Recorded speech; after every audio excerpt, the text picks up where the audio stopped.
I forgot to turn the mic off. Hello. We are back on this new episode of Demajen Plays 2.1 Main Story Quests.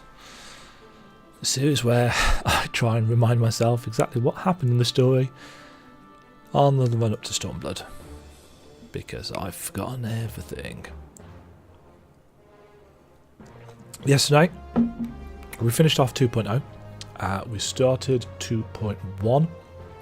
We went and found Minfilia's adopted mother, Flamine. And we are just at a stage now where we have got a ton of main story quest options. I'm just going to turn all of these off.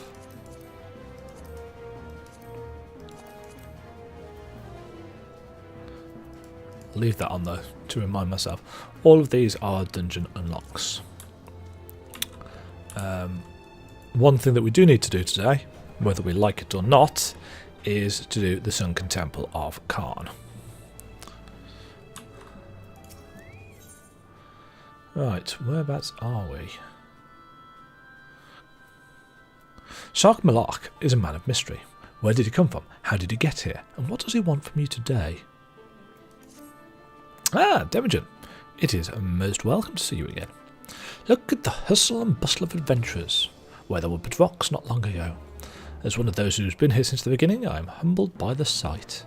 Yet, none of us can be full glad for the Garlean forces nearby, like not our bustle at all, and our hustle even less. They seek to move on us soon, we are all but certain. This is no idle speculation, Demajen. 3 steel-bound crates of the familiar type were delivered to Castrum Sentry not 2 days ago. The contents are no doubt arms. To defend the land they hold? To take what we hold? Neither is a particularly attractive prospect, you must admit. I propose the third outcome that's less likely to claim lives, if you hate me. Destroy the crates and their contents now. Use these explosives, or I'd rush from the Alchemist Guild. They'll do the job, rest assured. Who better to make this attempt than you, who once walked undetected into Castrum Sentry? 12 speed away, sister adventurer.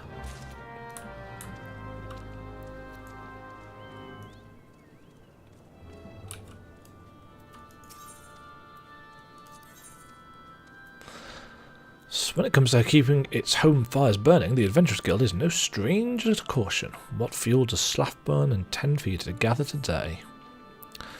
There's much work to be done right here in Revenant's Toll, and we hope you can help. The Toll grows and prospers and attracts the jealous attention of Guardians and low creatures. We must see to our fortifications if we're not to be overrun. The perimeter wall's solid enough. What we lack is less perceptible. Magical defences that will repel our enemies. The sort scholars of antiquity say were powered by ancient ward stones. I'm told there are many such stones in the ruins at Kharn, the Sunken Temple. More than a few temple raiders have been foiled by their magics, no doubt. It seems a fine jest that we adventurers are now to be guarded by the same magic that protected the treasures of Kharn against our 2 adroit fingers. The temple's in southern Thanlan, as you may know. Alas, by the name of Babimus, the resident naturalist there, shall grant you entry if he shows a favour or two to our guild.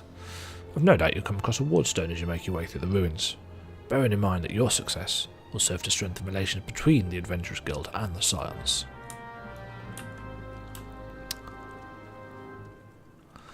Kind of annoyingly, we actually need to go to the Sunken Temple to speak to her. We can't just do the quest. And there's also one more up here. Better late than never. Well now, in the nick you are, last, again showing up just when you needed. I'm waiting on a supply carriage from Gridania.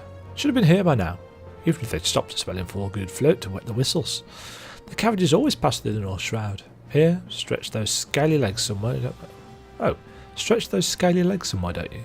That's interesting. That must change depending on your race, because obviously we're an ARR, and the other races do not have scaly legs. Go and ask the wood whalers over in the float if they've seen something. So we've got a bit of travelling around to do.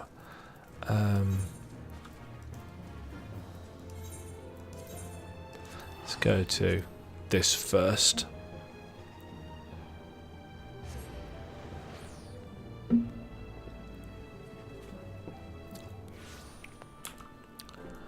And let's get the Sunken Temple of Khan out of the way.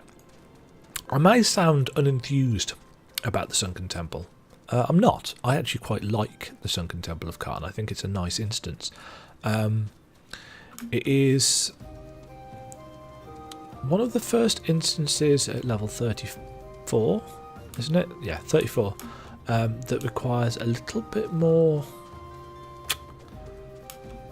coordination and common sense from you and your party members, especially the DPS. But the first boss especially was a bit of a party breaker. It caused a lot of wipes, and I'll show you why in a moment. Behold the magnificent ruin of the Sunken Temple of Khan. We know it was used by the Beledians for the great glory of Azima, the sun goddess. As for the rest of it, you'll hear that when I'm good and ready to publish. Oh, you're the adventurer that Slaffbon sent word about? Yes, no doubt there are wardstones to be had deep inside the ruins. I regret to remind you, however, that this temple has been the death of many an adventurer. Slaffborn wasn't too specific about that, was he? These ruins are practically the antechamber to Thal's workroom.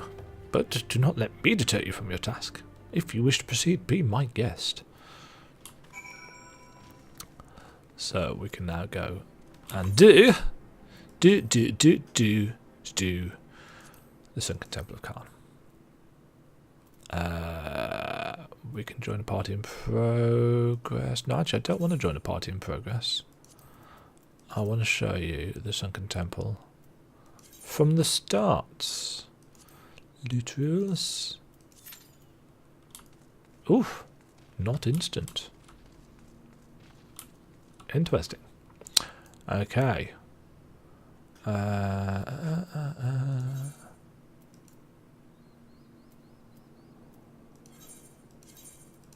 so expensive.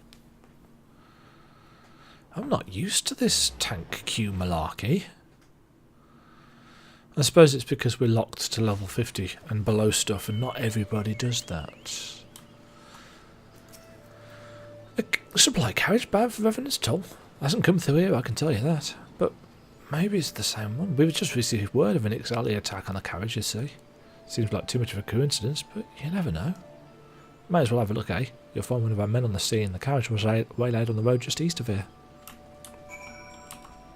Bit of a coincidence, you say? That sounds almost like video gamey.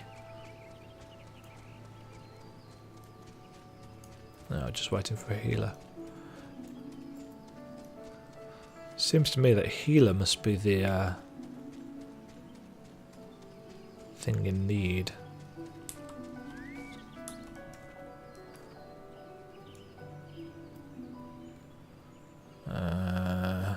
Do I want to start talking to this guy? Yeah, go on. Hello! What have we here? An adventurer by the 12, and a suitably gaunt one. As you can see, a few gentlemen of the road, gentle birds if you must, ambushed this carriage. Took the cargo and both coachmen. How's that for a day's work? The tracks lead to the Ixali logging grounds to the north. You look a hungry sort. How about it? Will you rescue the coachman and recover these provisions?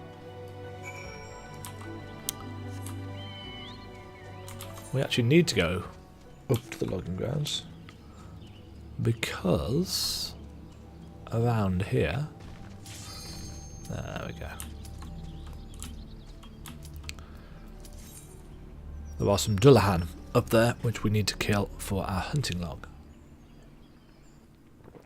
But first, the Sunken Temple of Khan. Oops.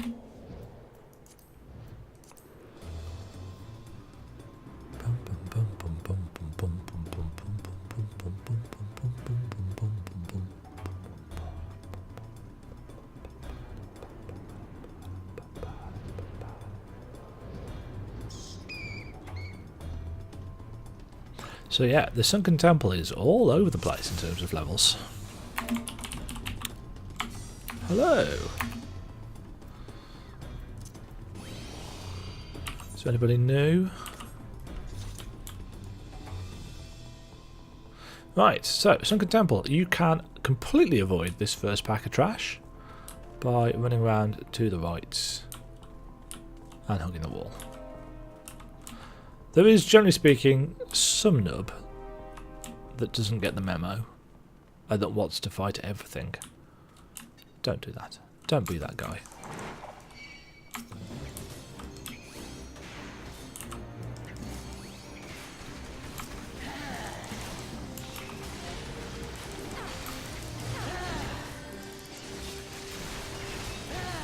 Oh god, I'm going to have to turn that down.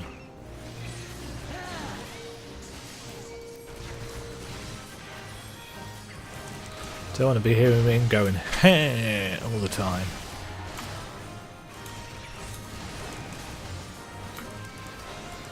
Because that's kind of annoying. Right. The Sunken Temple is a dungeon with some extra bits that you can do. What a lot of people don't realise is these extra bits are optional. You can pick up the Helm of Might and other bits and pieces on your way, and they will open treasure rooms at the end. Except that these treasure rooms are a bit of a waste of time, really. There's not a whole lot in the treasure rooms.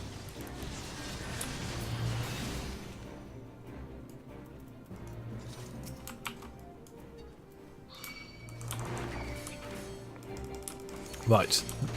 Whenever you see a Temple Bee, that is your priority. Because Temple Bees can cast Final Sting, which does a massive chunk of damage. And you want those out of your face as soon as you possibly can.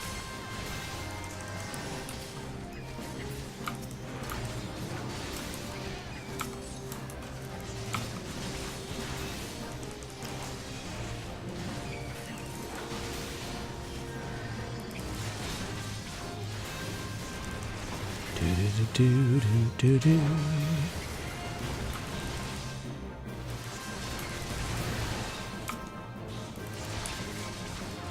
Like how our Black Mage seems to be casting fire too a lot. Not a huge amount of point casting fire too when there's only 2 mobs. Oh, or maybe he's casting fire 3. I know he's casting fire 3. My bad.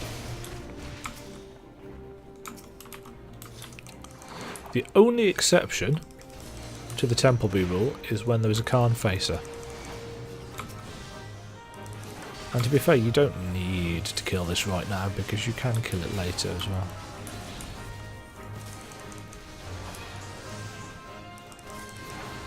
You need to keep an eye out for that Temple Bee though.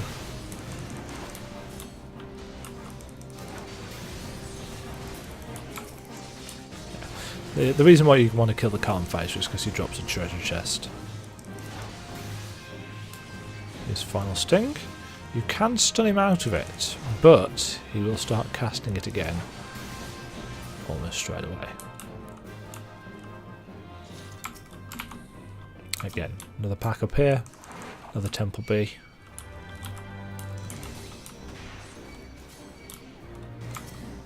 Get back here.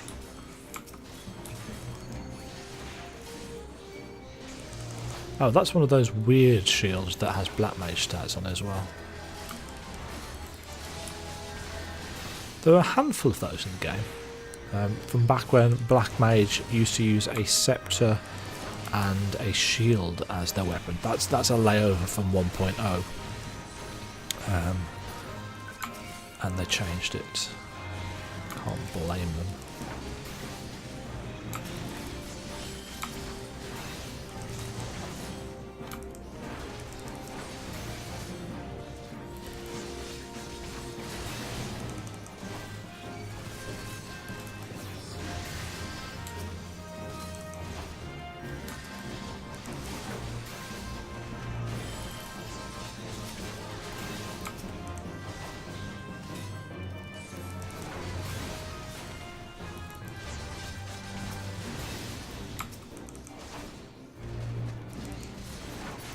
Feels like we're quite low on damage, but we can't be. Right, here's the Territor. Sorry, the Territor. First boss. He is pretty straightforward. But you've got to watch out for one single mechanic.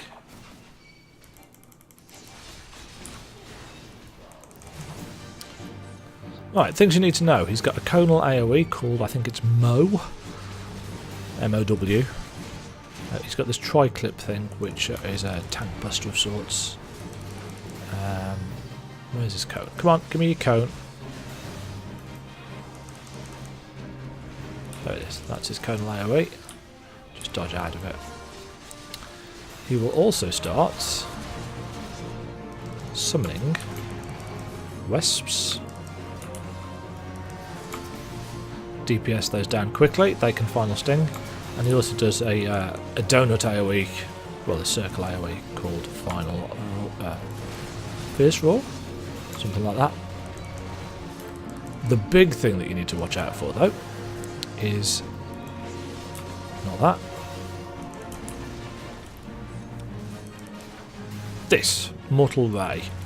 Once you cast Mortal Ray, one of these platforms will start glowing, and you will get the Doom debuff. You want to make sure that you stand on the platform before the Doom debuff counts down, because as in all Final Fantasy games,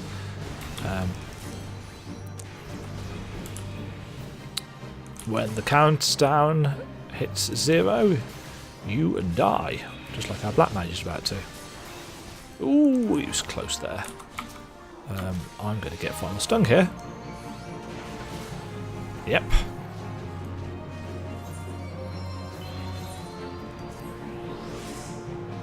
That's final sting, and that's why it's important to kill the ads.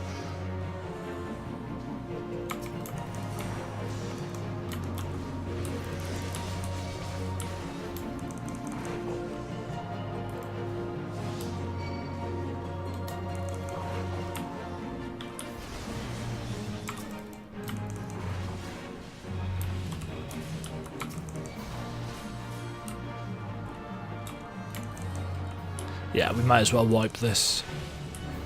With no healing rule. Very likely to die.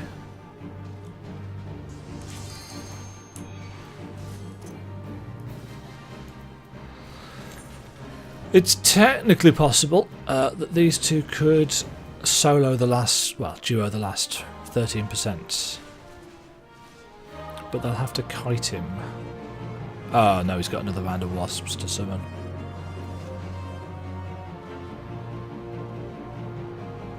%.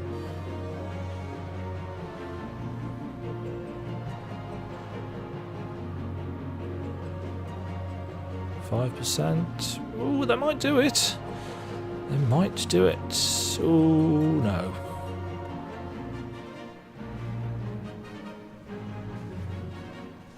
Oof, oof, run, run, run, run, run, run. No! 1%. Oh, we got it. He got it.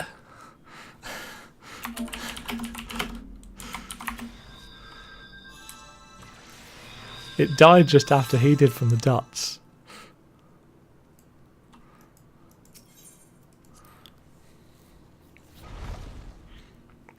So we can use the shortcut to get back.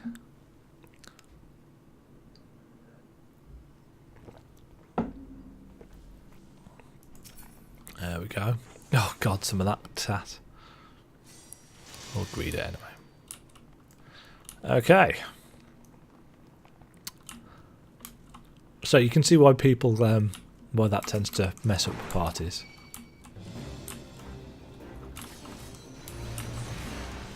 Ooh, that was a terrible pull. That was my bad. Do do do do do.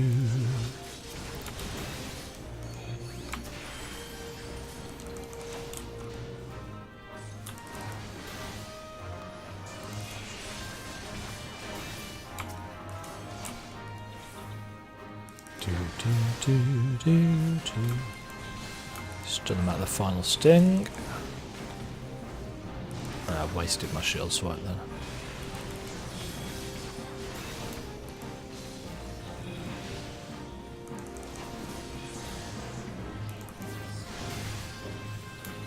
Can't stun him out of it a third time.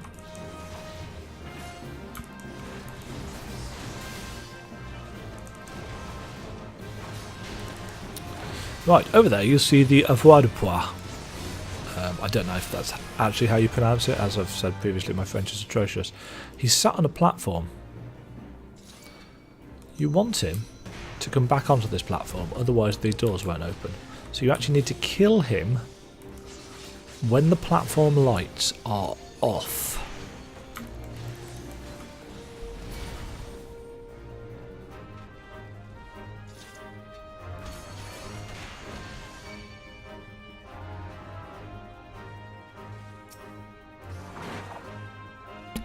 This bit, on the other hand, is a little bit more juggly.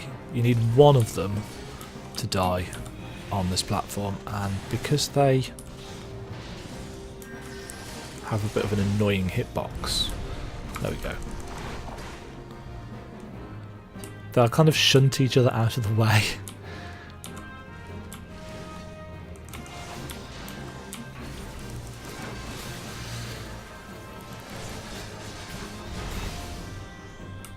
Right, you don't actually need to kill the stuff in those rooms.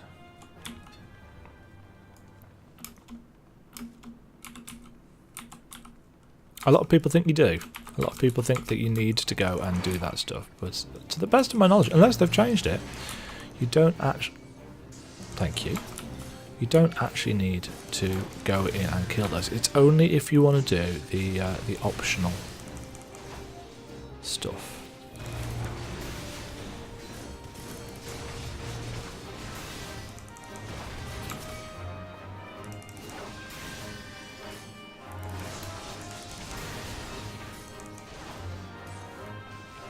I think you swap 2 packs of mobs for having to fight one extra one at the end.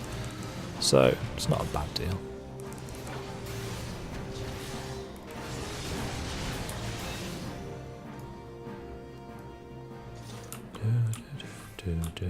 Right, we're going down here towards the second boss. This room has got...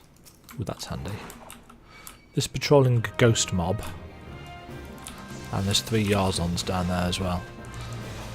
Some people manage to pull all 4 at once. You can do that, that's perfectly fine. It's a little bit safer this way.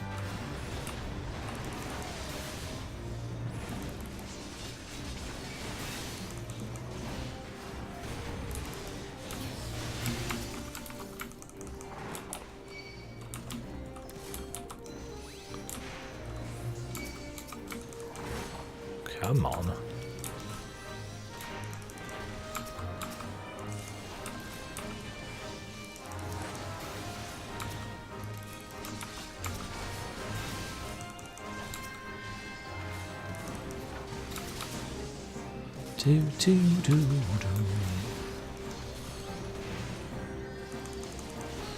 Right, we are coming up to boss number 2, who's in that room back there. In fact, you can see him.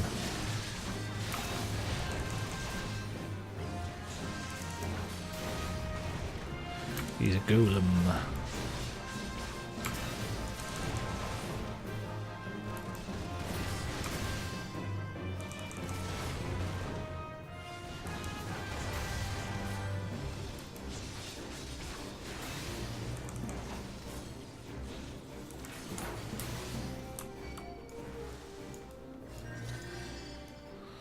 Right, what you want to be killing, no, is the soul stone.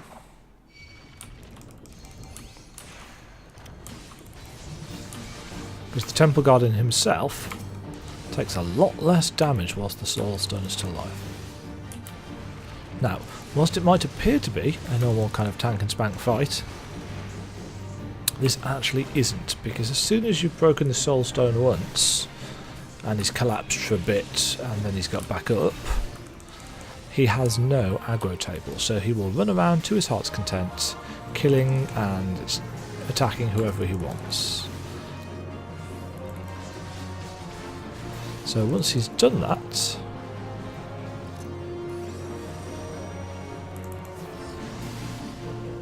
you are free to switch into DPS stance and do some damage.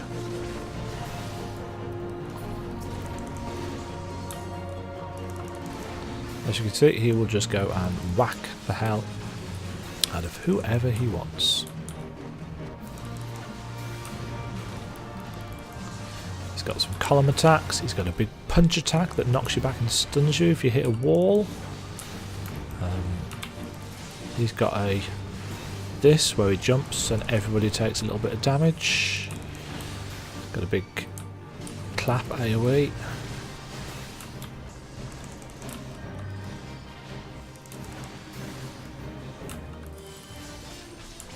If you are a white mage or an astrologian, putting some kind of regen effect on people is the best way of getting through this fight.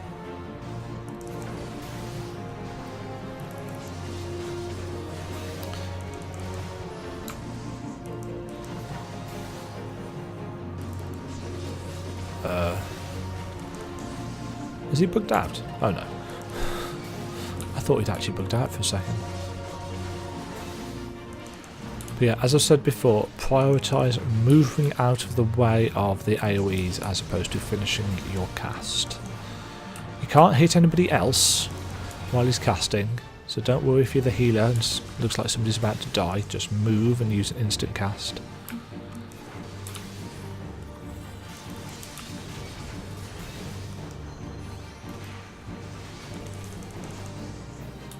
It might look at parts like he's stuck back to you as the tank. He's not. It just so happens that he chooses 2 or 3 attacks to focus on you. Otherwise, his aggro table just is meh, whatever. Right, this is the perfect time for a limit breaking.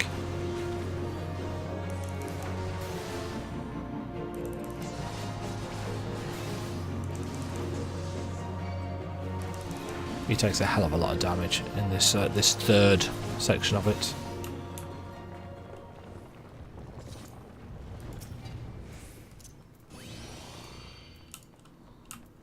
Some linen trousers. Right.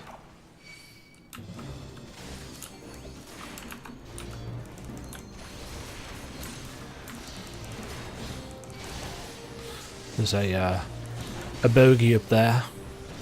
He's going to come down and join the fight. It's generally easier to pick him off ASAP because he's got more nasty attacks than the wall crawlers have. The wall crawlers hit fast, but they don't hit particularly hard. This guy has got some a nasty AoE attack.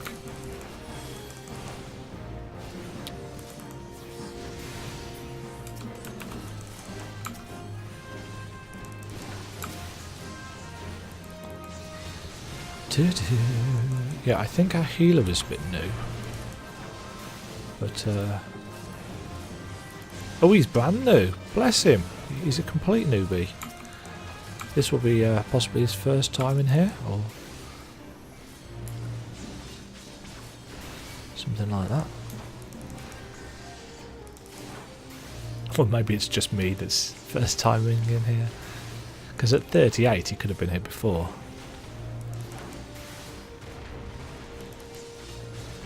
That little symbol there means that we're level synced down. Ooh! Level 51. Don't mind if I do. That means that we can actually... we'll keep that on because it still counts as being level 37 for the purposes of the earring.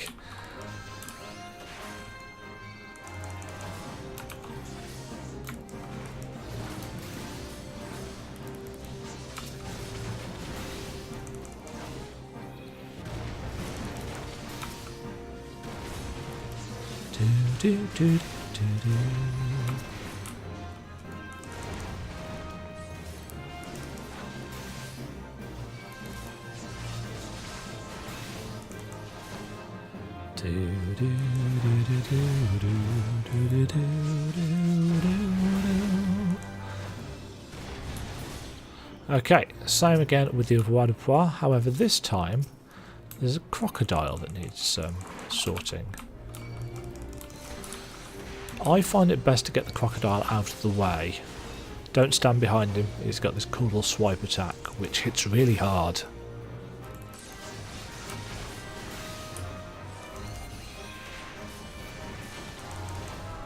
Yeah, I just find him easier to get out of the way. Then you can worry about positioning this guy. Now, if you were collecting the Helm of Might and stuff, those pedestals there are where you put them.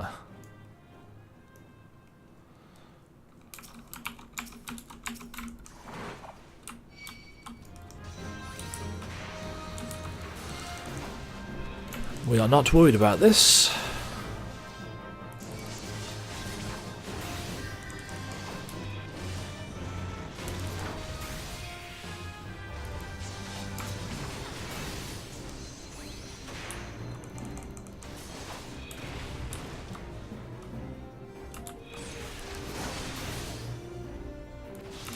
Oh. And this guy, once he dies, will open up this door. This is an annoying pack. You've got to be careful here. It's generally easier to get the crocodile out of the way, as long as you are half decent at dodging stuff. He hits the hardest. And he uses his swipe attack more often than the condemned use there. Anyway.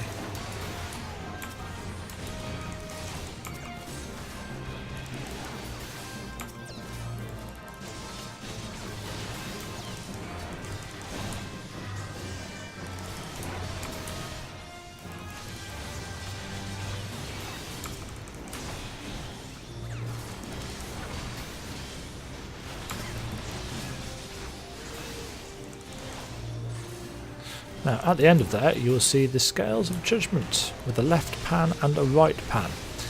If you put the flame on the left and the fruit on the right, then it will open up a secret door. And in that secret door there will be a bonus piece of loot. It's very, very rarely worth it. Let's get the accursed out of the way for now.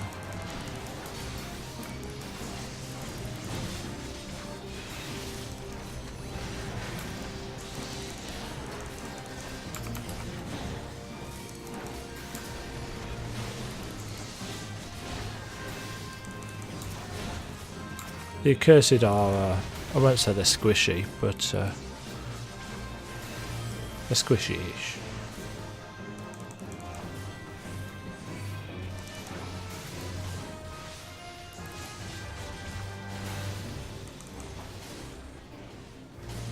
The clue for what you have to put in... Ooh, see, that's what happens if you get hit by Cornel Swipe. You get knocked back and stunned. The clue as to what you put in the pans is way back at the start, past that bat mob. Bat trash that we skipped. It actually tells you what goes on the left and what goes on the right. If you haven't got them, then you can just tip the scales normally. It will summon a pack of ghosts.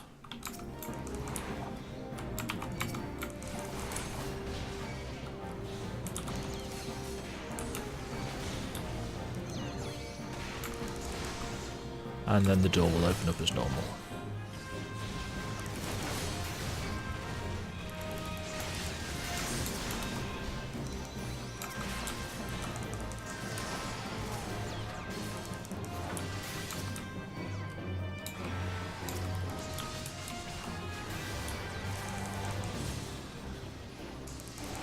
So it's only a little bit quicker than doing those 2 extra rooms.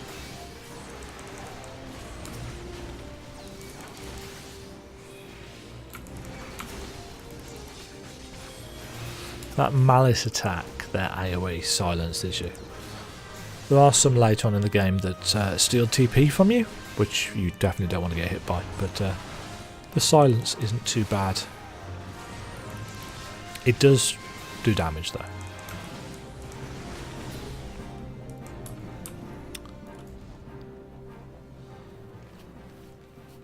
Right, and here we have the end boss.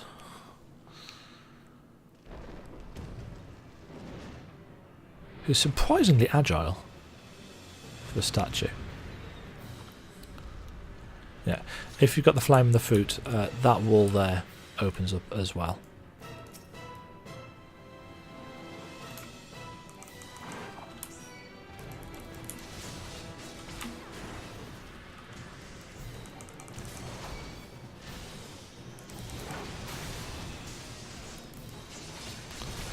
Right, this guy's got a Kernel Darkness attack. He will summon a Sun Jura, which, as before, needs to be placed on the platforms and killed.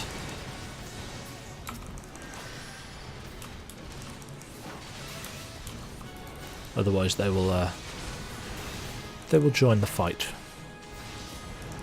Instantly, if they're killed when they're not on the platforms, they respawn themselves. They resurrect.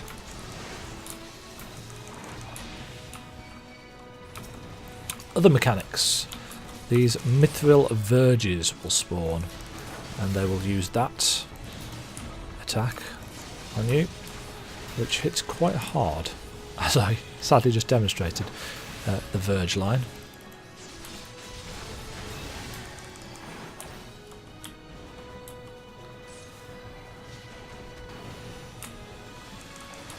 After you've killed those two Sunjuras, you kind of want to move him back into the centre of the room so that your DPS, if needs be, can zip across to these various platforms or the various corners of the room.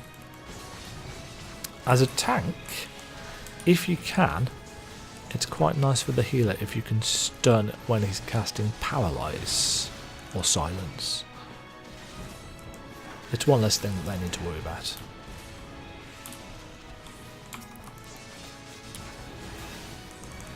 Right, these areas get barriered off.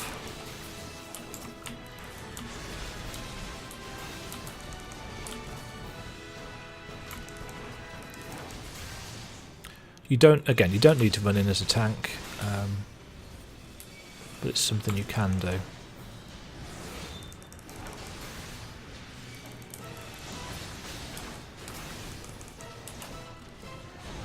It can be a bit of a risk if your DPS don't know what they're doing.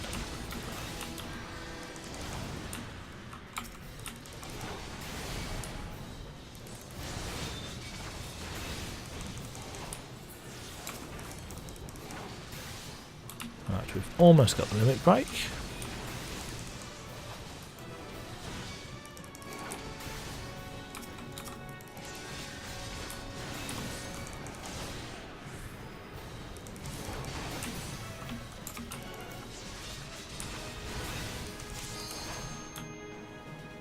Creeping Darkness is a room-wide AoE. There's that Paralyze, stun him out of it.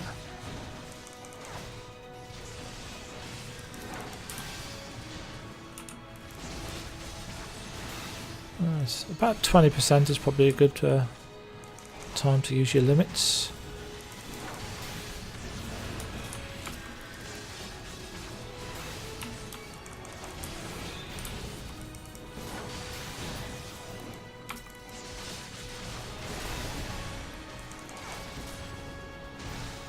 I noticed that there were two big squares then.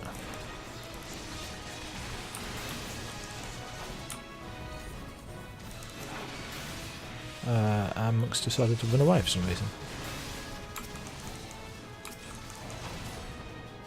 Not going to use the limit break?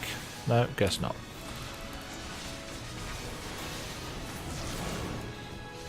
There we go anyway. Indeed.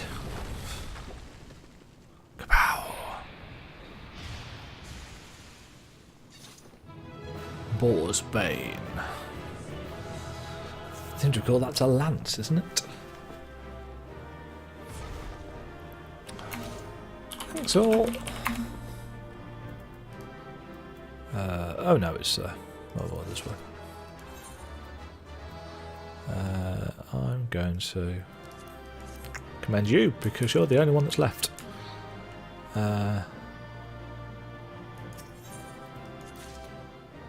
Oh, all the commendations for me. Nice. And that got us the ward stone automatically. Right, while we're here, we need to come and kill some Demajen, which are around here. Oh yeah, they aggro us, don't they? Because we are not level 70. They will take a hell of a lot of damage though. How many do we need to kill? 5. Be careful when AoEing up here. Obviously the lesser Kalongs don't aggro, but they will fight if you hit them. Like, yeah, a lot of things.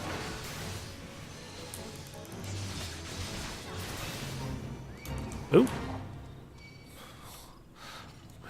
We've literally walked in on the fate spawning.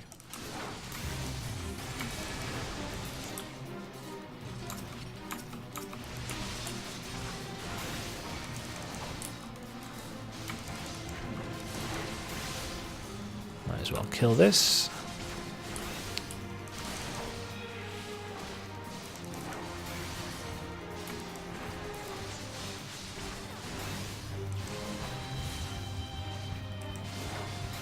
You'll notice the pacification didn't stop him using that buff. It's because pacification only stops weapon skills, not abilities.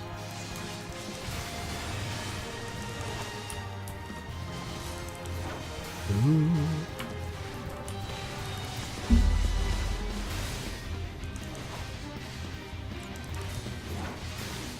Again, because we're not scaled in this fate, we get to use our full item level, which is why he's taking so much damage.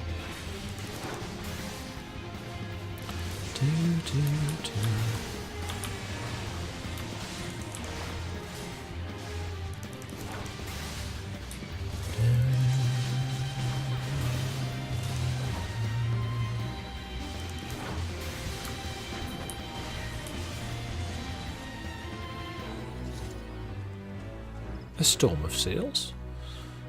Don't know what that is. Earn 10,000 storm seals. Hurrah. Right, let's continue with our murderizing of Demajen.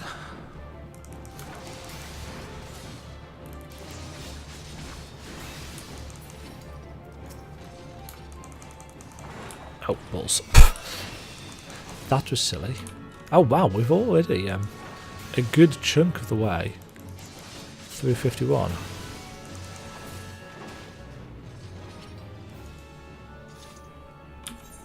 Ah, of course, it's because we've still got the double XP thing. Right, because we are 51, we can now put those dark light earrings on. The Demajen will still aggro us, but we will now avoid them.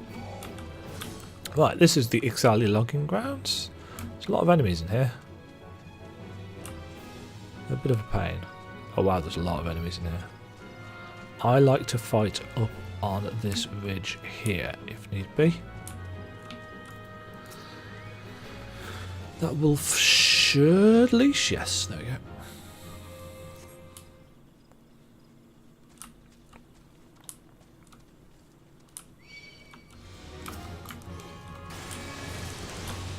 Oh, there's somebody else over there.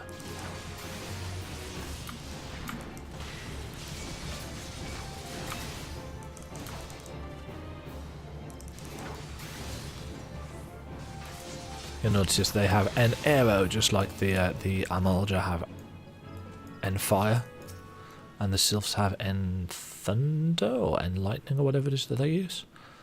You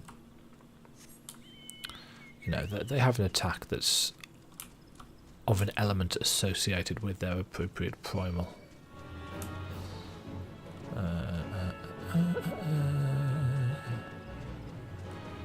I am not going to be able to take on all of those at once, so let's be sensible about this.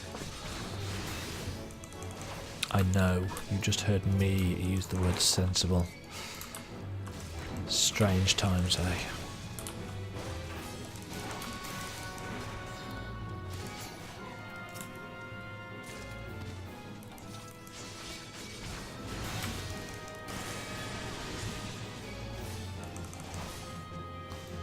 I've got a Circle of Scorn there as a macro.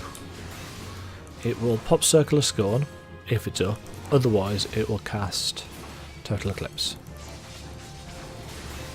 And I do that to try and reduce the amount of buttons that I have to faff around with. I've still got the actual abilities over there that I can see, should I need them.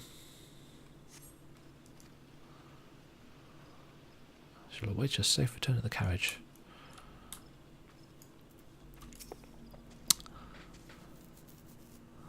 So aid these fellows. Phew, I thought it was done for. These supply runs are getting a little too interesting for my tastes. Best get out of here before the birdmen come back in force. Many thanks. Try not to get killed. The last one's over here. So yeah. Circle of Scorn, and then it will Total Eclipse if need be.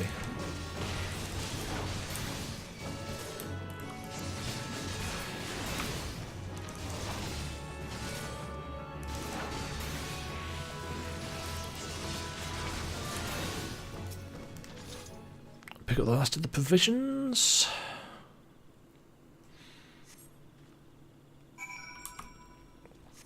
And don't teleport out like I did the first time. You still need to go back to the coachman. Yeah. When I say teleport out, I mean teleport to Mordona. You could technically teleport out to Full God Float if you really wanted to.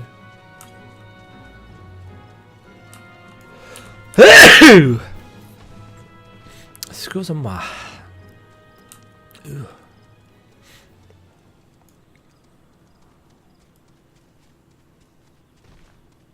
There's a big fate that pops here. Gonna be a really big tree.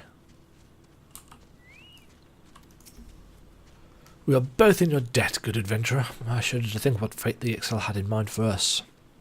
You seek the provisions meant for Revenant's toll. Pains me to say, but this is all that remains. The carriage is in no state to resume the journey, nor the chocobos. We shall have to arrange another transport. Would you take word back to Gulgaim?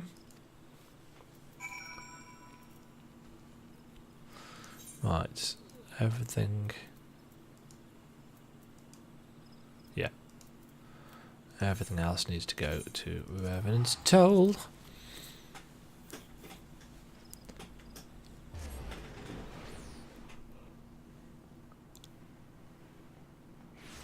Ooh. Right, let's hand this in. You have to explore the sunken temple of Khan if you're to find a wardstone. Succeed and you earn the undying gratitude of the Adventurers Guild. Fail and that will reward you in the next life. Enchanted with magics of questionable potency, these stones are coveted by the scholarly and superstitious alike. You found a wardstone? Incredible. Ah, can you not feel the power that emanates from this humble stone? Eh? Not really? Just like an Uldan, practical to a fault. Let me tell you, there's more true magic than you credit in taking all possible precautions. I wonder if that changes, depending on your starter allegiance. One thing's for certain, that temple managed to stir me more explorers than ordinary dangers can account for. If any of that can be attributed to this stone, then its Garleans and Beastmen will have to settle their accounts with the gods.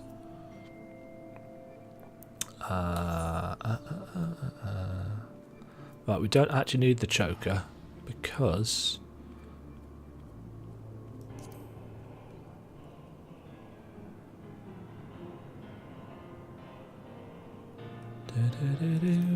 so we'll take the elegant pieces.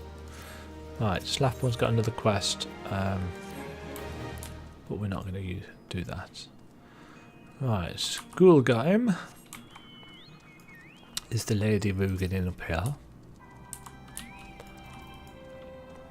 Attacked by the Ixal? Wow, roll me in stardust and dash me from the sky. Not that I ought to be surprised, mind you. Gossip's fleet where adventures sleep, and I've heard the talk of the primals waking. Beastmen won't let sleep in primal lie, will they? Never mind that. You did well enough saving those 2 coachmen. I'd go put some meat on your bones for that reward. Looking far too thin you are. We'll take the healing one, just in case. And she's got another quest, but that's level 45 one. Okay, so we need to go.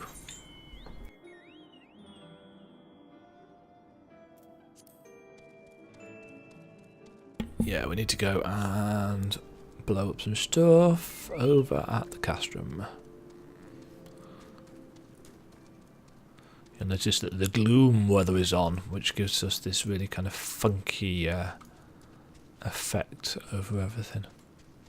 There's quite a few cool weather effects in this. We showed you the tension weather effect. I think I forgot to mention actually, the tension effect that shows that the Odin fights up, it is only in the Shroud.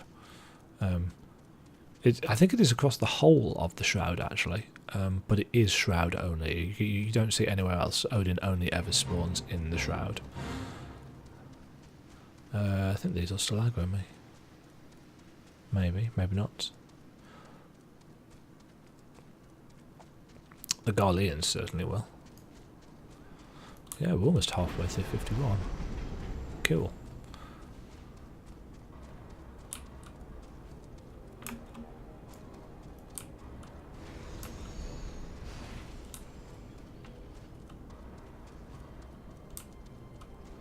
You can avoid a lot of fights just by being really careful with your positioning. Some, however, like this one, you won't be able to do a fat lot about, because you need to get to certain places. That's one box.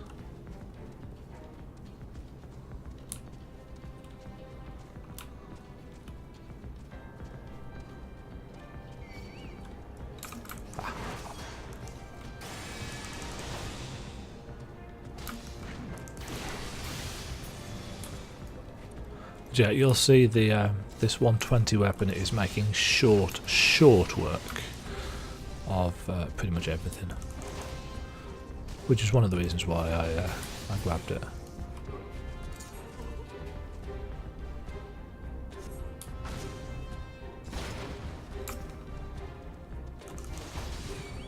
There should be one more somewhere.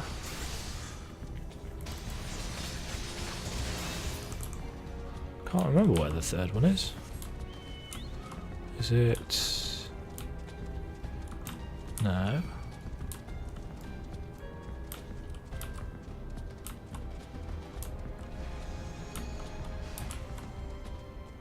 Ah.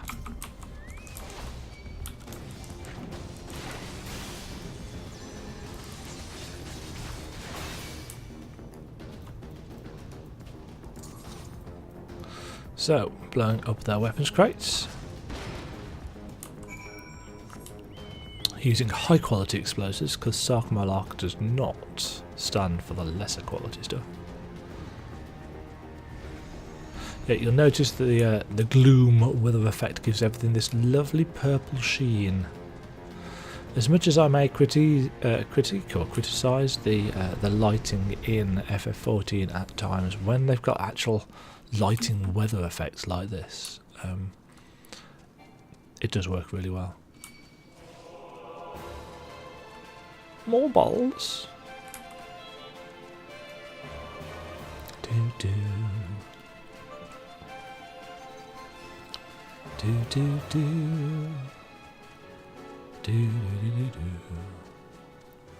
What's our item level now? 86. It's not bad, really. We do have a level 38 ring on.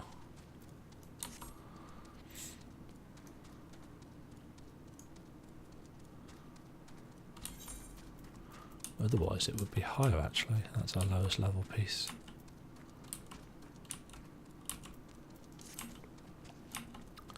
But yeah, we get plenty of accessories. Sock! We could hear the explosions. I knew you'd make a success of it. This should draw the Garlean's sting for a while, but not for too long. We must be vigilant for... However did I afford such quality munitions, you ask? Oh, Demajen, you needn't concern yourself with such trivial details. Nevertheless, your stealth and compassion are appreciated in equal measure. I'm a lucky man indeed to be part of this fellowship, adventurers one and all. I'll take the healing choker as well. Yes, he's still trying to hide the fact that he is absolutely filthy rich.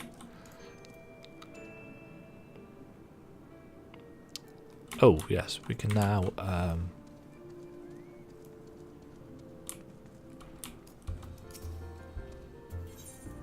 the Wrath of Khan!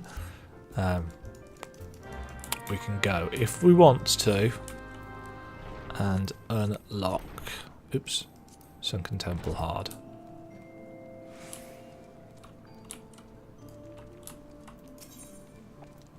Welcome to Marble Country. Huh.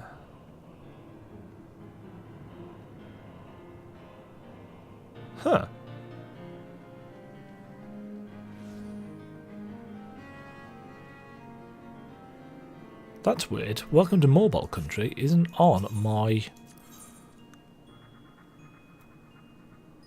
list.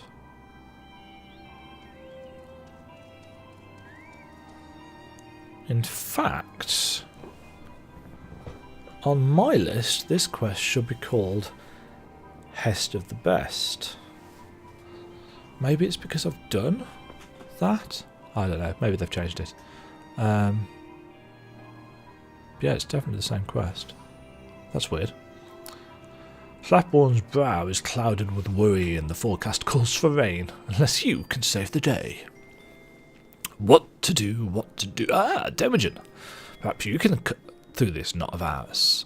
Revenant's toll grows, yet does not prosper. We draw adventurers from far and wide, or rather the Allagan ruins draw them. So busy are they collecting tombstones and relics that they've no time for calls from the Adventurers Guild. I fear that many who come to the toll have no sense that we are a guild.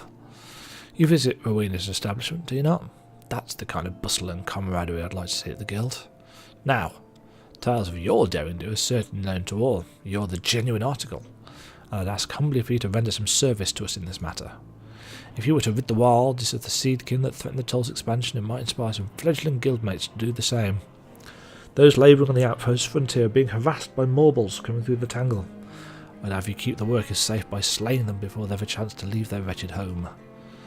Once others see such a storied adventure as you working to expand Revenant's toll, they will surely be inspired to do the same. Interesting.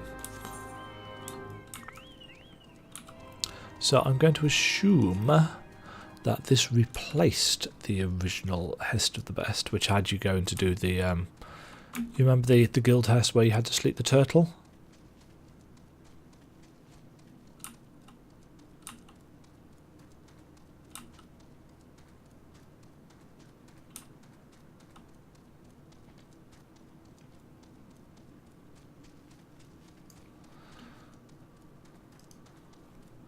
Yeah, the actual flavour text for the quest is the same, so it's definitely occupying the same place. Right, let's kill some marbles.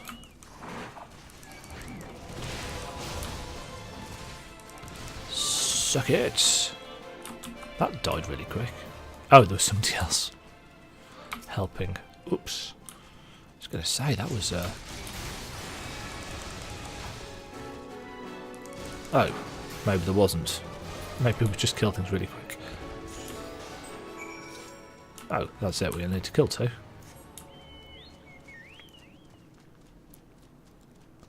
Back we go then.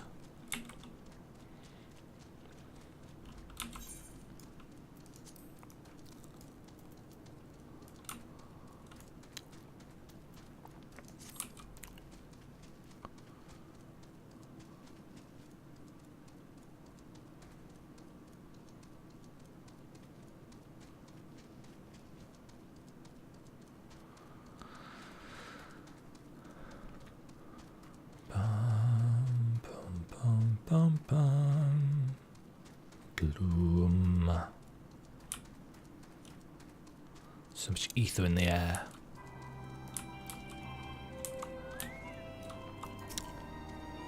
Ah, Demajen. The Adventurers Guild has marked the completion of their request for aid and honours your service. Ah, bye, Kraken. Already the toll buzzes with talk of your valiant excursion into the Tangle. Not a few adventurers have chosen to help on the frontier. Know that the Scions will hear of your success. Bum, bum. Right, that will replace our level 38 thing, and that will bump our item level up by 3, which is nice. Answering the call. No, this is a new one as well. Yeah, this takes the place of Past the Smelter, Hest. And we get some regain feathers. When used, this Swantail feather restores 30 TP every 3 seconds. Can only be used during duels with frontline areas. Interesting. When a man like Slaffborn thinks well of you, you are wont to find yourself performing a dangerous and unpleasant task in short order. Wonderful. Ah! I forgot to mention before, I received word from the guild that they've seen more adventurers take up job requests in the last few days than in the past month. But of course, one good turn leads to another, we hope. There's a job that might be too much for those who've expressed an interest. We'd like you to handle this one before an unprepared adventurer meets an untimely end.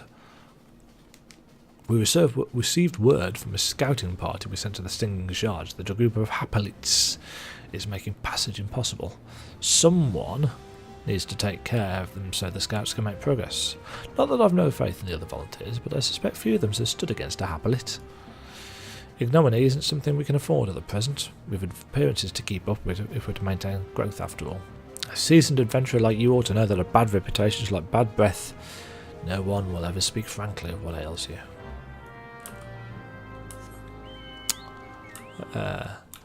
It's somewhat ironic, actually, that he mentions that he needs a seasoned adventurer to fight Hapalits, because we actually haven't fought any Hapalits. There is one in Halatali, but we haven't done that.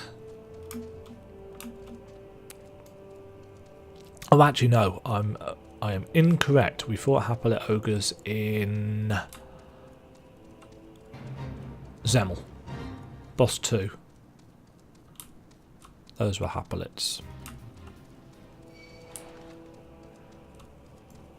They're these ogre things.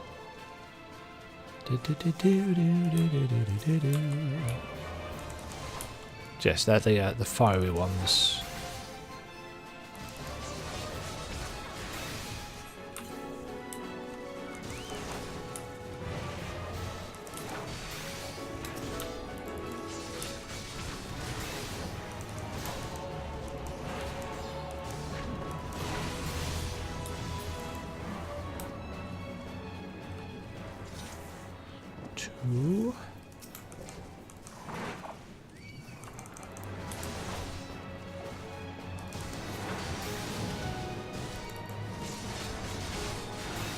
Again, a lot of these quests are designed for a lower item level than what we've actually got, really.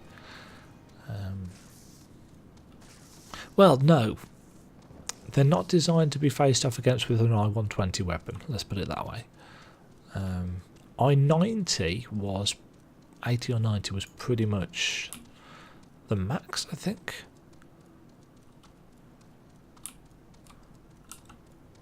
When you would normally have started these. Can't remember what the average item level was in 2.1. Well, at the end of 2.0. I think it might have been 90.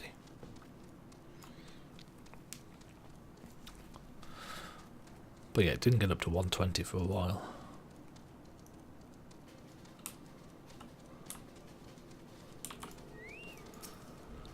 You return, and looking none the worse for wear, I rejoice to remark. Your reputation precedes you yet again. The 7th Heaven is abuzz with talk of your deeds. We've already signed up a score more to answer further requests from the guild. Revenant's toll grows and prospers to the benefit of the guild and the Scions. Do I not tell you there's much magic in being prepared?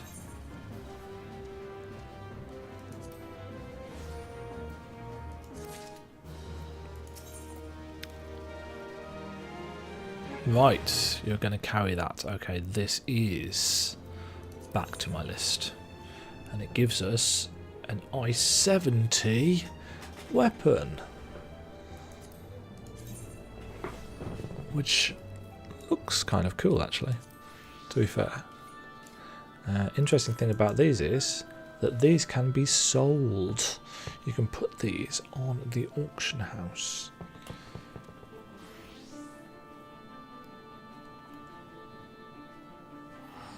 Ooh, right, but before I do that, I'm going to go to the loo. I'll be back in a minute.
Hello, my name's Demajen, and I make fancy be-right back graphics and then forget to use them when I go AFK. Twit. Right, Slaffman seems intent on putting you to work yet again. He's also going to give us a cute little calf pet for this. How nice of him. I can't tell you how grateful we all are to have you here, now more than ever. We have a major crisis on our hands, you see, one which will demand your full attention for weeks if not months. I'm sorry, Demajen. If you made any other plans, you'll just have to cancel them. You honestly believe it, didn't you? There's such a thing as being too long-suffering, you know. I thought we may have overdone it with the errands necessary, though they were. Anyway, your work here is done, for the time being at least. Master Alphino is sent worthy to report to him at the Waking Sands. I gather he wants to know how you've been getting on. Be sure to tell him how welcome we've made you feel, won't you? Oh look, we're going to Horizon. Woo!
Incidentally, the reason for that quest taking us into the Sunken Temple was because it had got such a bad reputation, especially as an optional thing, and the duty roulette wasn't really much of a thing back then.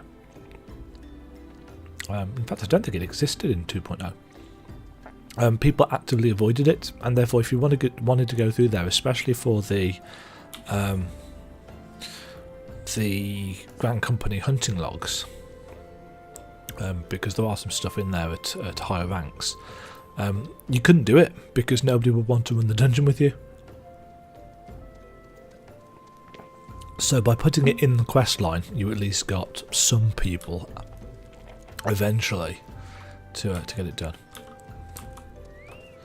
Right, let's go and speak with Alphino, because apparently we've still got to talk to him.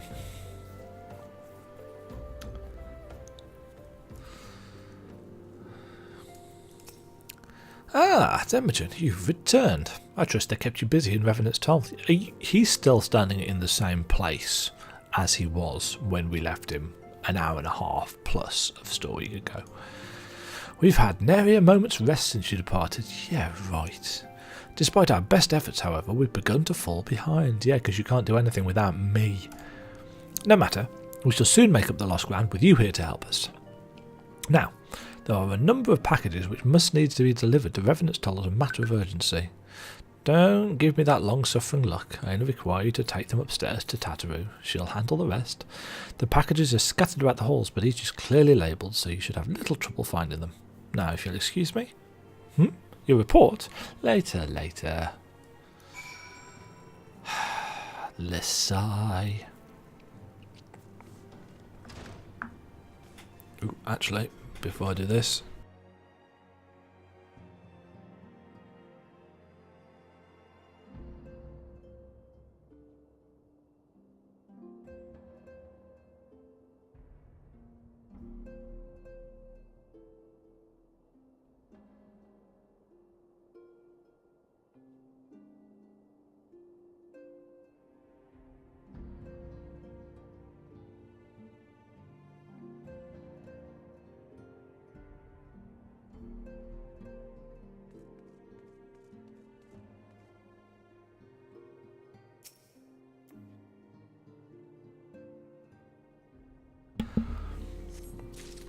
one package, two packages,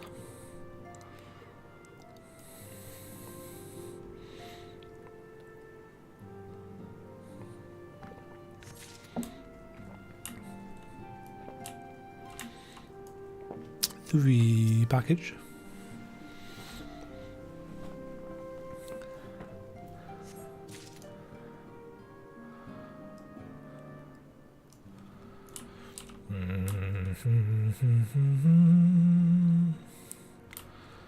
And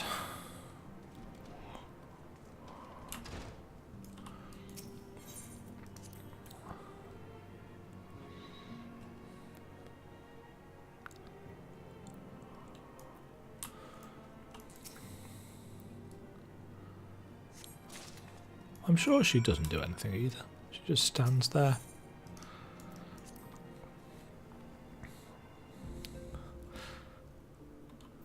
I did forget to mention it, but a lot of people were very entertained by Minfilia's, let's say her maturation, her growing up between version 1.0 and 2.0. Whilst Square Enix got rid of the butt sliders in character creation, because you could give your character a little bit of a posterior, they upgraded the chesticle department to the extent that they actually put boob jiggle in, and there was a big uproar about boob jiggle because Minfilia was, well, she was flat as a board.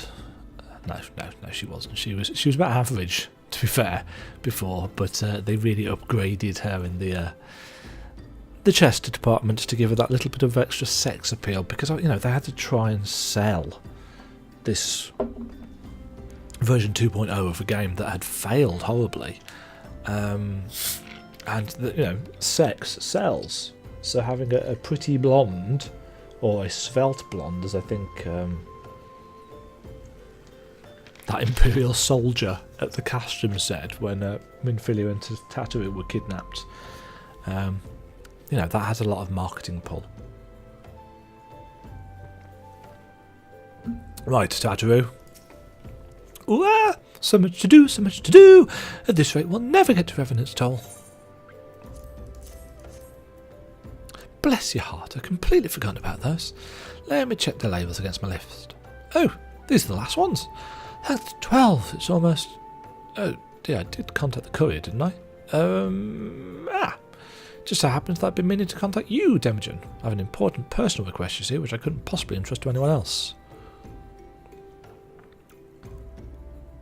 I am not entirely sure why we get the buffalo calf as a reward for this mission. Kind of weird.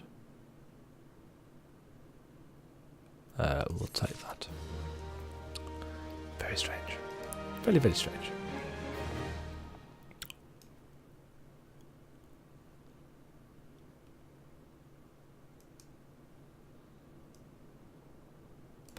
Alright.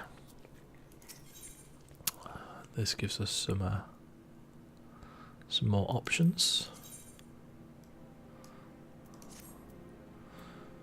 Tataru regards you with a grim countenance. What could be the matter? Preparing for the move is taking a terrible toll on everyone's mental and physical well-being. People have been carrying on for days at a time with barely any food or drink, never mind rest. Some have been too busy to visit the privy, for God's sakes. I tried to lift their spirits, but encouraging words simply aren't enough anymore. Given that nothing short of hitting them over the head with something heavy will persuade them to rest, my only remaining option is to try improving their diets. I know just how to do it too. With a special tonic proven to revive flagging spirits. I love that. She's so sinister that, her initial thought about it is, let's hit them over the head, that'll work. But for that, I require Highland tea leaves, and the one merchant I know who sells them is completely out of stock.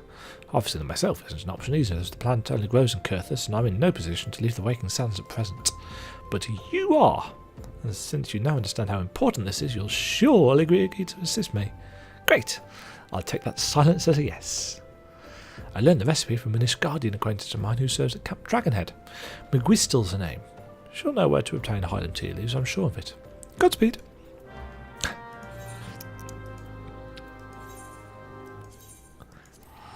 Our last Aetheryte ticket. It's teleportation fees from now on in. Yes, I do love that there's more and more acknowledgement of the fact that we are a silent protagonist as the game carries on. It gets a bit meta. Yeah, McGuistel. Now there's a face I shan't forget, not after all the chaos you left in your wake. It was for the best, of course, but still.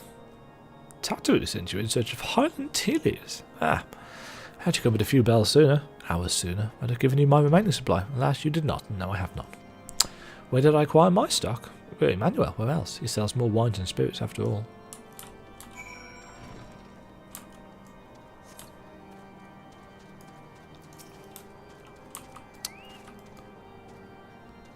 As ever, it is a pleasure to serve such an esteemed personage as yourself. Alas, I cannot furnish you with that which I do not have. I know not when my next shipment will arrive, but I fear it will not be soon. Assuming you can't afford to wait, might I humbly suggest that you consider harvesting the leaves yourself? If you travel to Boulder Downs and scour the riverbanks, you should have no trouble finding the plants. The real challenge will be keeping the local fauna at bay when you set about picking the tea.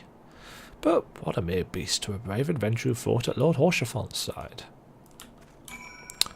Too true, too true.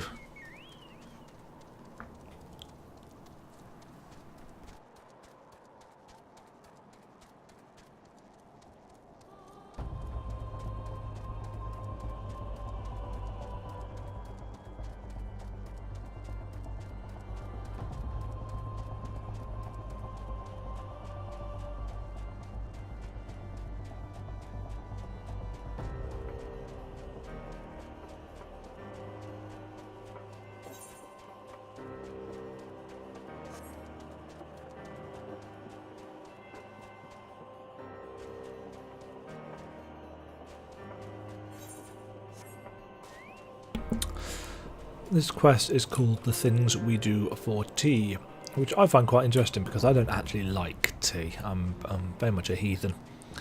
I'm British, so the Brits are supposed to like tea. I'm a teacher. I don't think I've ever been up here. And obviously teachers drink tea or coffee, and I don't like coffee either. So yes, I'm considered to be a little bit of a heathen in teaching circles. But no, I've never really liked tea. Tea is one of those things that I was made to drink as a child, and I never really appreciated that. I much prefer sweeter drinks or water.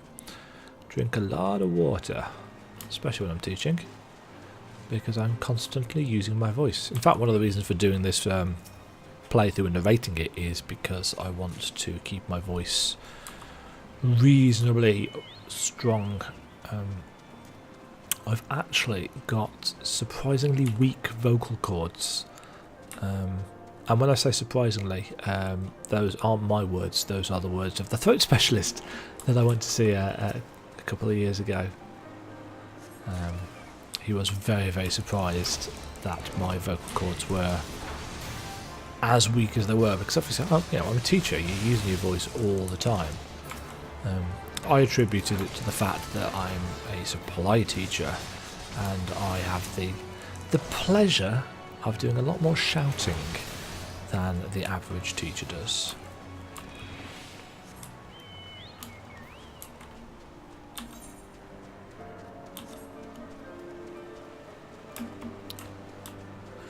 So yes, the streaming and the constant talking is not just a way for me to blow off steam and waste time. Although it is a blissful procrastination, but it has medicinal reasons.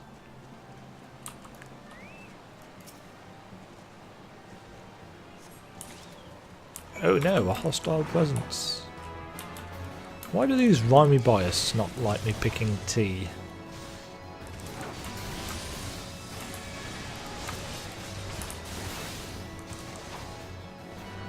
Maybe they're connoisseurs of tea themselves.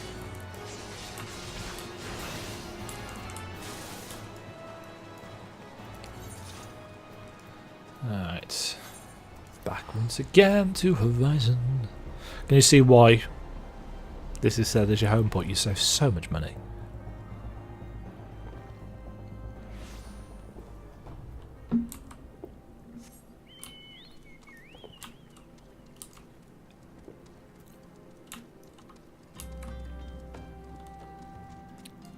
do we get? So, just while I'm here, I'm going to go and hand in out of sight, out of mind, as I saw it on the map. Because it's only up here. This is the unlock quest for Copperbell Hard.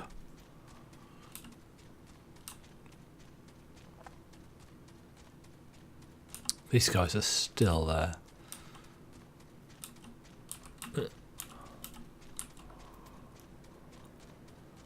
I don't think we get any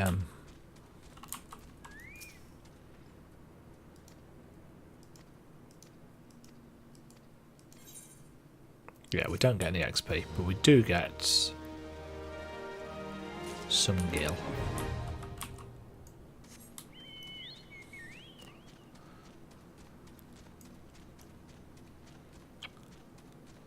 We like gil. Gil is good.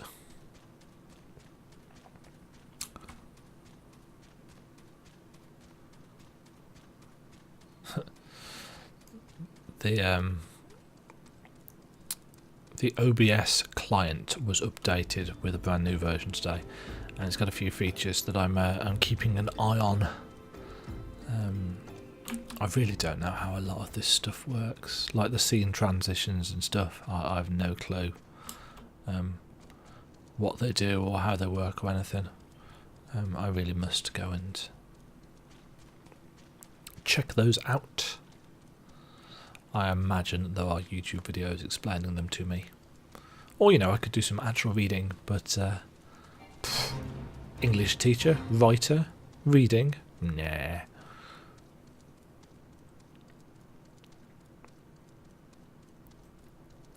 Don't do none of that.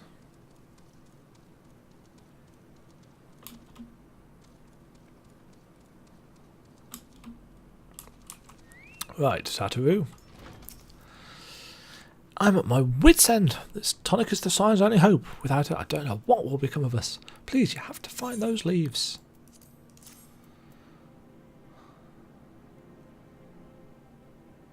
Harvested from a species native to Kurthus. When brewed, they yield a refreshing tea. This is not how Satoru intends to use them. Oh, the comedy music. You bought them! You really bought them! Thank you so much. There's no time to waste. I shall begin brewing without delay. A dollop of honey, a fresh sprig of mint, aloe extract just so, a tincture of tea, but no more than a hint, to buoy my beloved beau. Nix eyes and wait, what? Nix eyes and flan flesh ground to a paste, fresh ogre offal for... The news! I knew there was something I'd forgotten to mention. Ill tidings! Demajen as ill can be. Another crisis in the making. What? Something terrible has happened and Tatu has been distracted by tea making. Oh yes, right, here we go. Remember what I was saying in, was it yesterday's episode about Moogles? It's possibly a primal.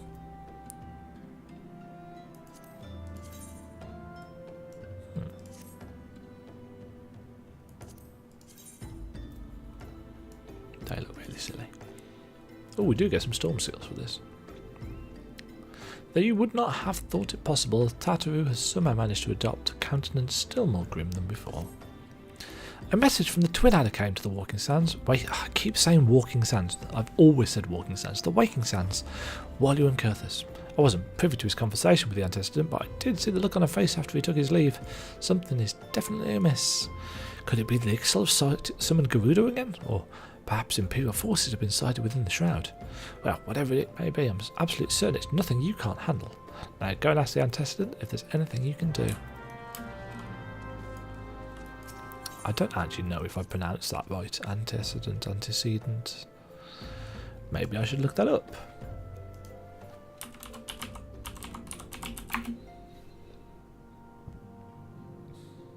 Oh, antecedent. Antecedent. Antecedent. Antecedent. There we go then. antecedent. What actually is an antecedent?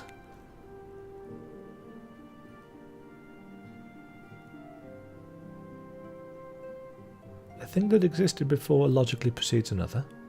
A person's ancestors or family and social background. Proceeding in time or order, previous or pre-existing. So I suppose antecedent in this manner is the first time-wise of the scions. It's a bit of a pretentious title, actually. I knew this day would come, yet I prayed it would not come so soon. We have reason to believe that another primal, or an entity resembling one, has been summoned in Gridania.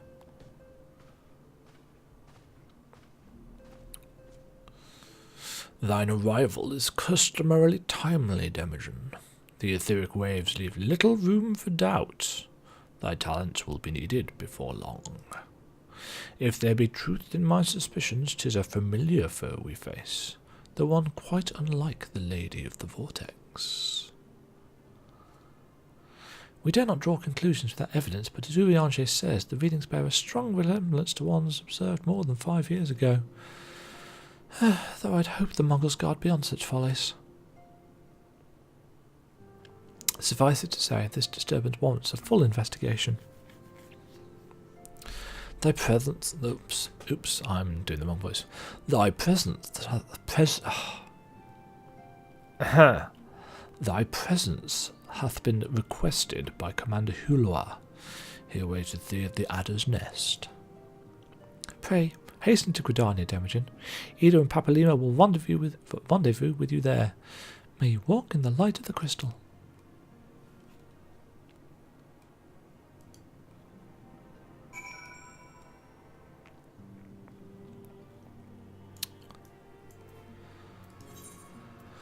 To the Adder's Nest. Oh, no freebies.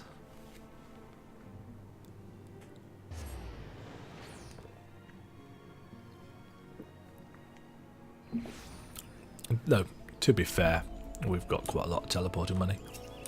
Oop.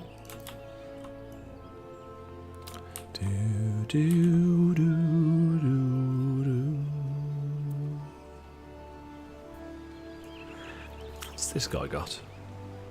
A bad bladder? What? Oh, that's the XL Beast Tribes quest. They're really, really good for crafters. If you're interested in crafting, they are your go-to for leveling up your crafters. A pleasure to see you as always, Demajen. Thank you for answering my summons. Quite frankly, I could think of no one more qualified to... but we're getting ahead of ourselves. Allow me to explain.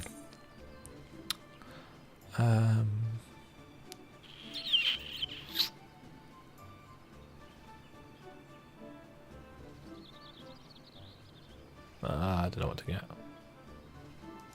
Take the shield. Why not? Hail to the king! What's seeking solace? Oh, that's the Sylph Beast Tribe quest. Hail to the king, Kupo! Not long ago, the Mughal Kuplokop visited the Adder's Nest to request an audience with the Elder Seedseer. He spoke of an imminent threat to all Mughal kind, one which would impale the entire Twelveswood if left unchecked. He proved an able ambassador to the Sils. Sorry, you proved an able ambassador to the Sils, and we would have you reprise the role in our dealings with the Mughals. The rest you should hear from Kuplokop himself. He awaits you with the Elder Seedseer at the Lotus Stand. We spend a lot of time at the Lotus Stand. The Lotus Stand is the place next to the Conjurer's Guild that you have to go and talk to a guy to access.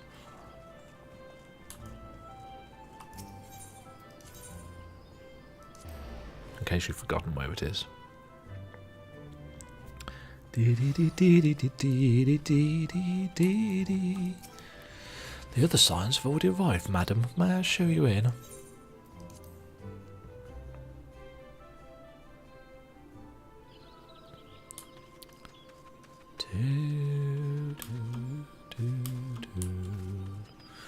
never actually explored the Lotus Stand. I know it's not very big. Does make you wonder where all these other places go to. Oh, there's really not a whole lot here, is there? Can you sit in the chairs? Yes, you can. Just chilling. Anyway. So, here we go.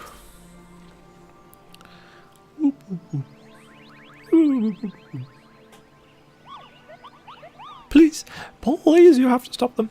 But you must kill them. No, they're not bad Mughals, they're just misguided. A gentle, no, firm thrashing is in order, yes, but no. Calm yourself, Kublai Khan.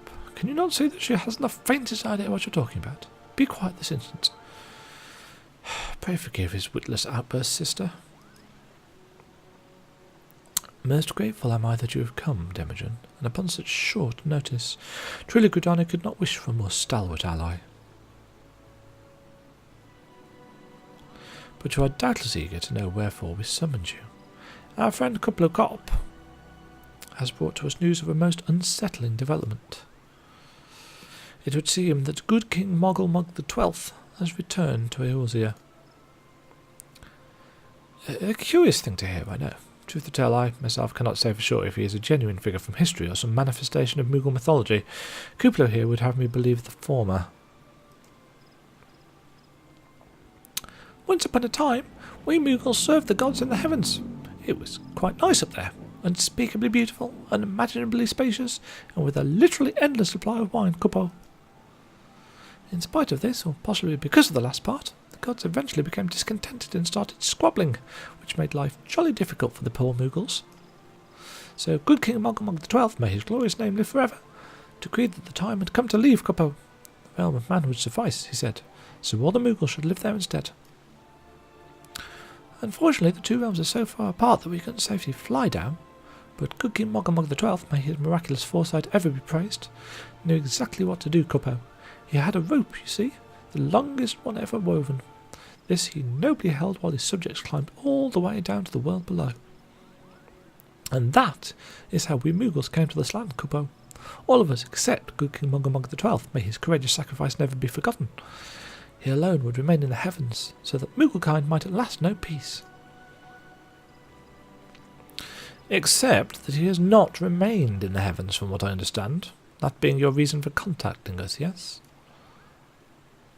I bet he tied the rope to something. Good thinking. Remind me again what the problem was with him returning to Eorzea? The problem, Ida, lies in the fact that he was summoned. It is our belief that good King Mogulmog XII is a myth made manifest by means akin to those employed by the beast tribes in the summoning of their gods.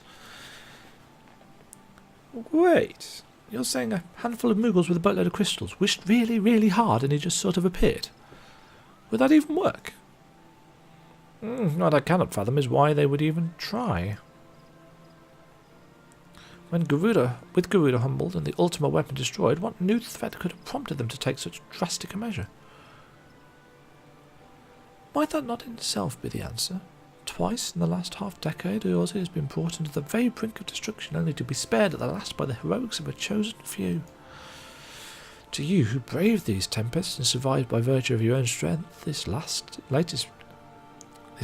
period of peace will doubtless seem a welcome respite. But to those who have not the power to defend themselves, who were spared only by another's grace, this is merely the calm before the storm. I think the Mughals guard are afraid of what tomorrow will bring, and that things may not end so well as they did yesterday. That fear has driven them to call upon a greater power, one they believe can be relied upon to protect their loved ones and their homes, come what may. I assure you, the Mughals guard only want to protect the forest from outsiders, but ever since the return of good King Mogulmog XII, may his boundless grace fill our hearts with love, they've started to get a little carried away, Kupo, verging on a lot, in fact. Like the sylphs who summoned Ramu, you mean? We cannot discount the possibility that this entity is influencing the Mughals in a manner similar to that of a primal. We share the same concern. Whoever or whatever the king may be, it is our belief that he poses a threat not only to Mughal but to Gridania as a whole. Thus do we beseech you, Demajen, confront good King Mogomog XII and drive him from our midst.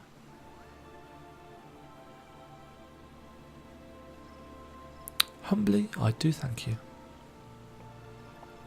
The sanctuary of the Mogul's Guard and their liege lord is concealed by magical wards. Brother Isumi-san of the Conjurers Guild will doubtless be able to offer insight on how they might be dispelled. Pray seek his counsel before you proceed any further.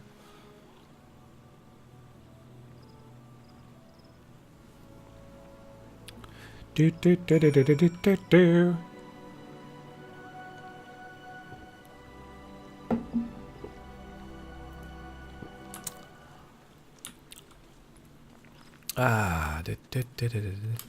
I love Mughals. Mughals are awesome. Except in the Churning Mists. Never in the Churning Mists. I'm looking forward to doing that section of the main story quest again. Said nobody ever.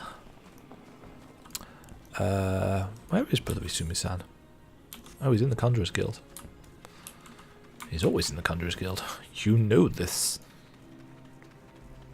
Do do do do do. Shadowy.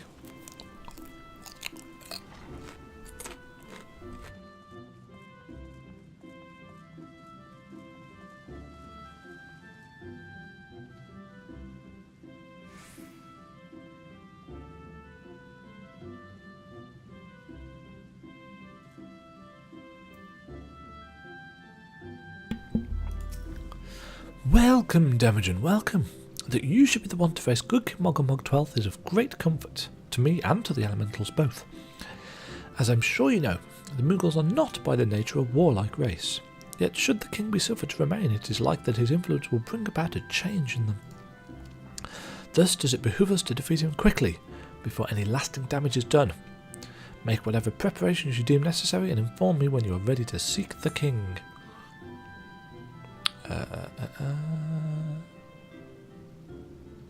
Meh. You have selected... Ooh, 199 to pull. We are like to need your courage, Demajen, for the woods are unquiet and the earth turns sour. I speak to you in the name of the 3 Seers. This is the Lost City of Amdapur Unlock quest.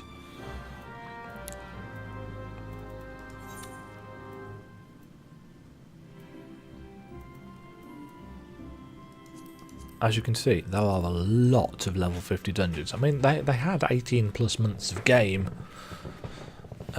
before they released the expansion, so they needed a lot of dungeons.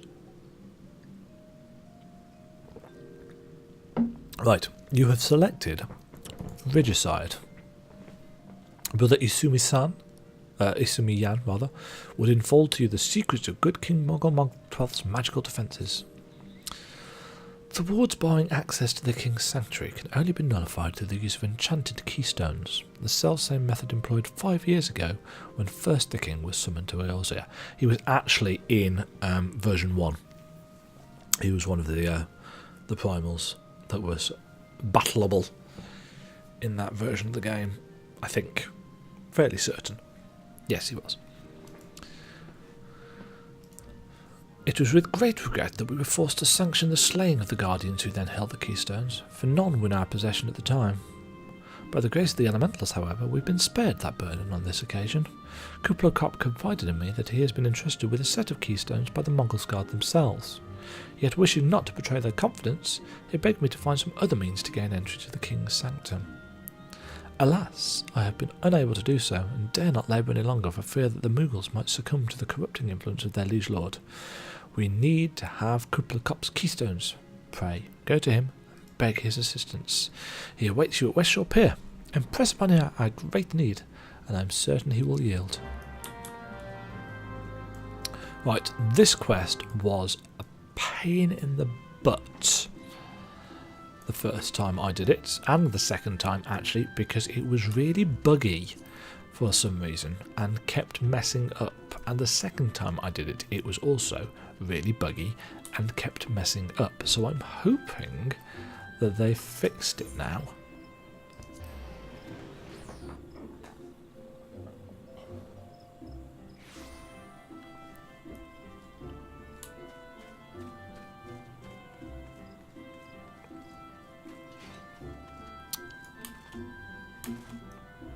Good luck up. So, how will you do it, Cuppo? Oh, he told you about that. Well, if there truly is no other way, I'll do it, Cuppo. Take the ferry to Sweet Bloom Pier. I'll go on ahead. Because he can fly.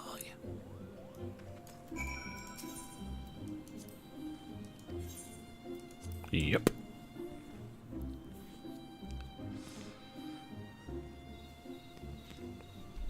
Okay, so where is he? Ooh, hold up.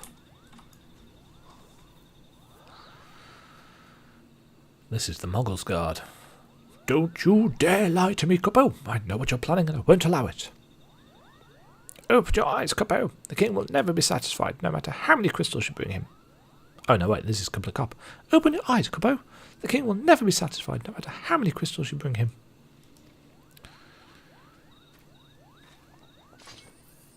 Back off. We offered you a choice, and this is how you repay us, by consorting with this ARR. Imperials, Gridanians, Sylphs, you're no different from the rest of them. Actually, you're worse, Cuppo. Traitor to his kinsmoogles, he plots treason against the crown. Enough! Coupler Cop will answer for his crimes soon enough, as will all who defy the will of good King Mogomog the 12th. May he reign for evermore, Cuppo.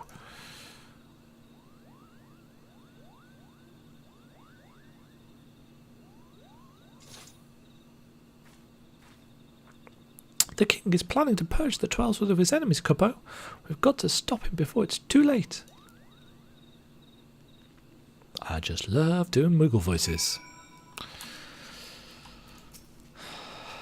The entrance to Thornmarch is deep within the bramble patch, Cuppo. If you take me there, I can nullify the ward. But be warned, the Moggle's Guard has set traps to lure enchanted beasts. I can't hide from them, so you'll need to protect me, Cuppo. So, escort Coupler Cop safely to the warded entrance. Should you fail to defend him or move too far away, he will return here to Sweet Bloom Pier, where you may rendezvous with him before trying again.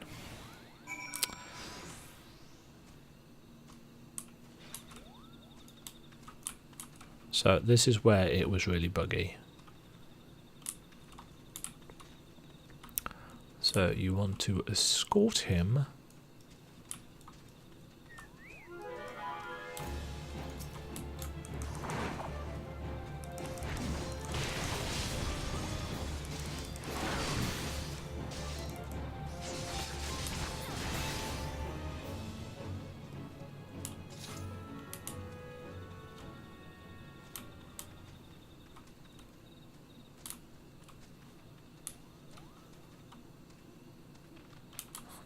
seems to be a little better than I remember.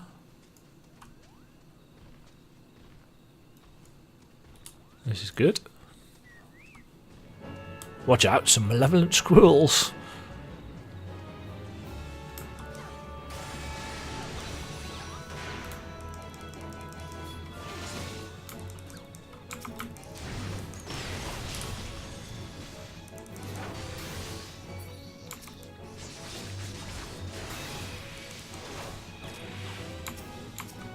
Ah.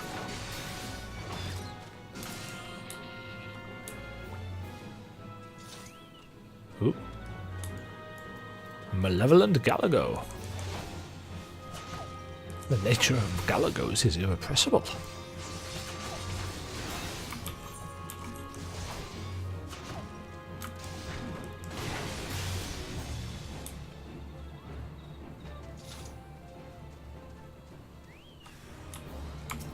Ah, right. Kill that kid.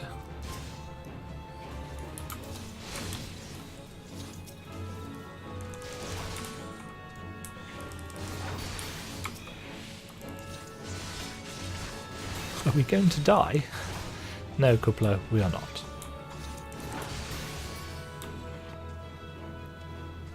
Does he regen health between... Yeah, he does.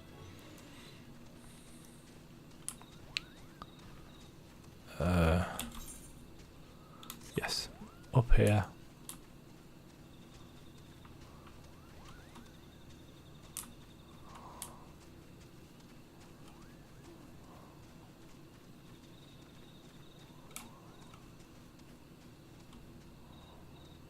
Oh, they've definitely improved this.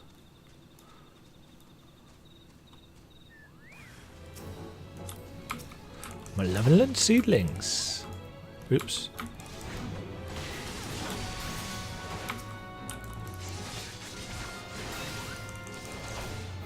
Ooh, watch out, a stroper. Sir. No.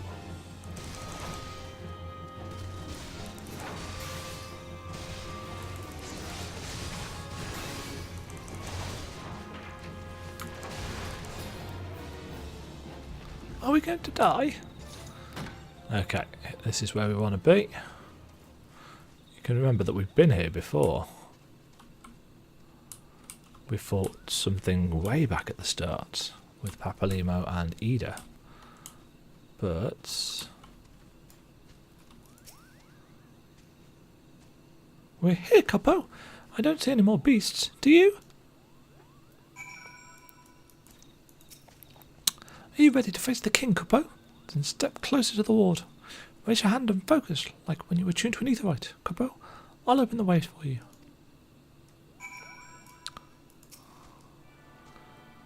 So this is the magical way to Thornmarch.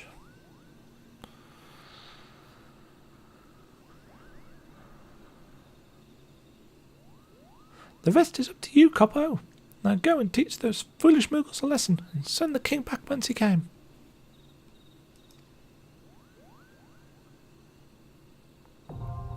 And that allows us to access Thornmarch hard.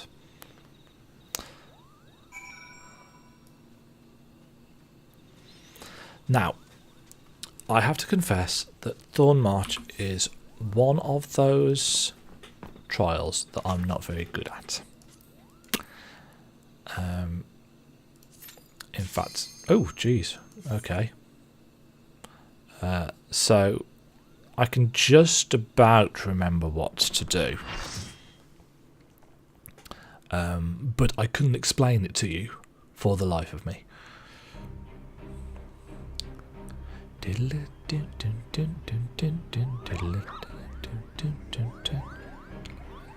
The music's awesome though.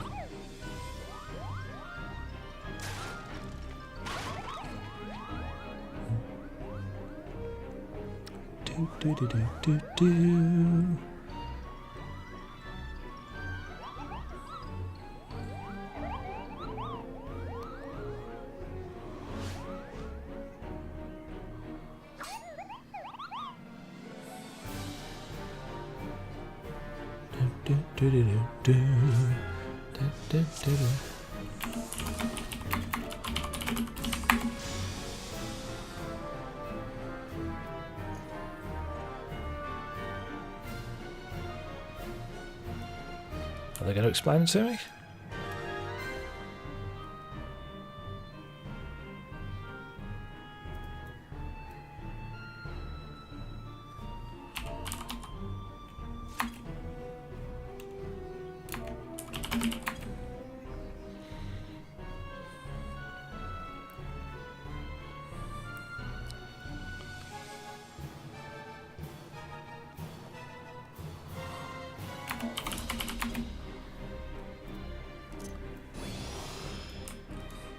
I love it when people actually explain things. I do know roughly what I'm doing. If he wants me to tank the king, I'm fine with that.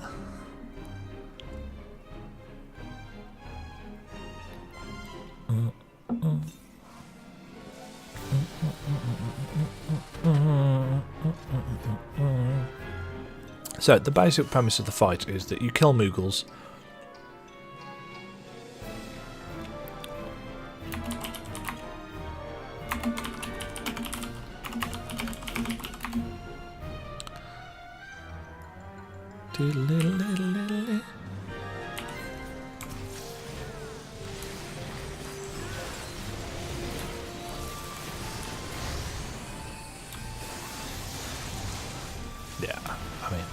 So basically, the main thrust of this is that the Mughals need to be killed in a certain order, and each time you kill one, they grant certain abilities to the king.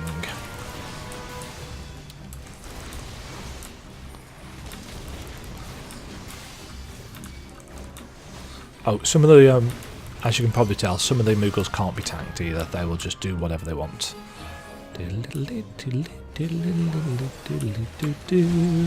Ack, right in me bum, Cuppo.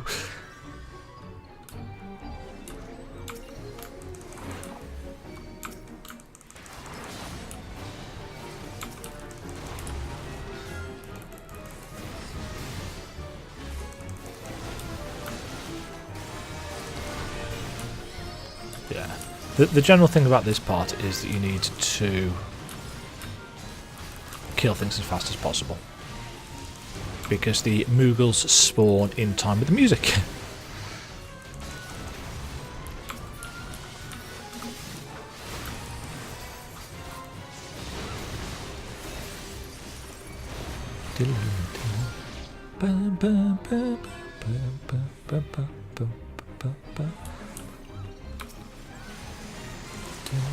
Have a dance with the Mughal in the pale moonlight. Batman reference. Classic 80s, 89? Yeah, 1989 Batman reference. And I think that's all of them. Yeah, then they get up and they do a little dance. And I prepare. Right, tank stance on.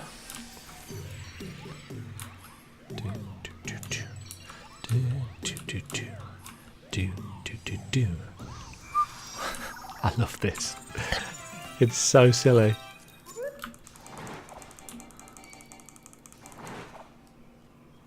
Oh yes, he casts Memento Moogle first. Right, so I'm going to pull him up to the north and keep him here, whilst the other tank takes those two off to the side there. They don't get killed, the other bits and pieces do.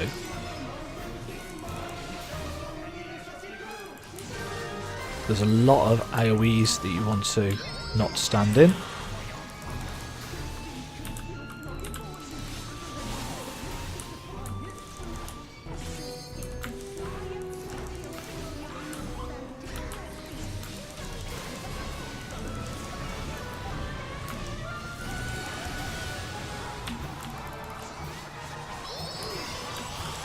But yeah, as soon as all of the Mughals are dead,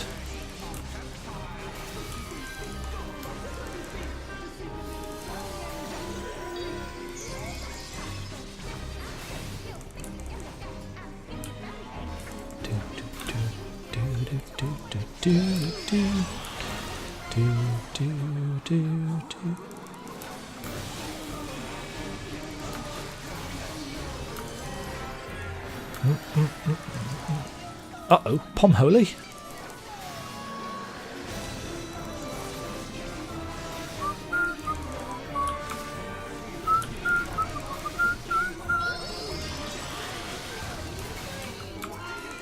I'm bad at this, says that guy. Yeah, so once he gets Memento Moogle, he will deal damage based on the number of Moogles that are left alive, if I remember correctly. So you want a certain number dead before he does it. And now we kill the king.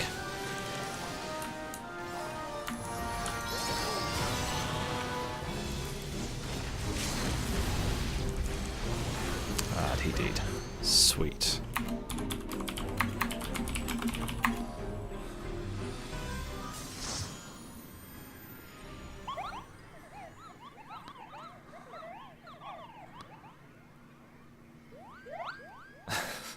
The Black Mage Moogle keeps falling asleep.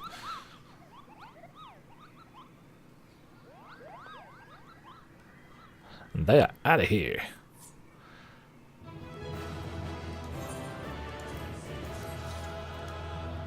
Alright, what's this look like? Oh, that's hilarious.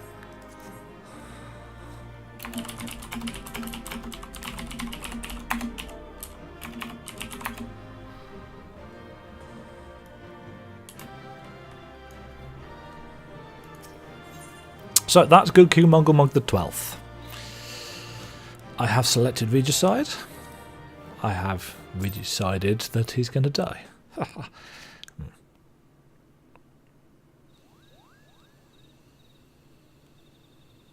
You did it, Kupo! You did it! Good King Muggle 12th, may his mighty soul rest in peace, is no more.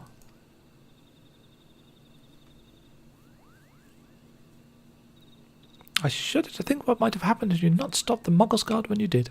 Thank you. Perhaps now they'll come to their senses and stop playing at fairy tales. Rest assured that the chieftain will have choice words for them too.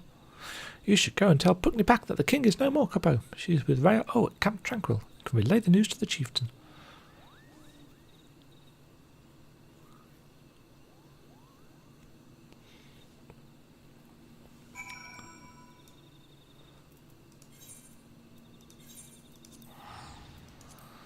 That was nowhere near as bad as I remember, actually.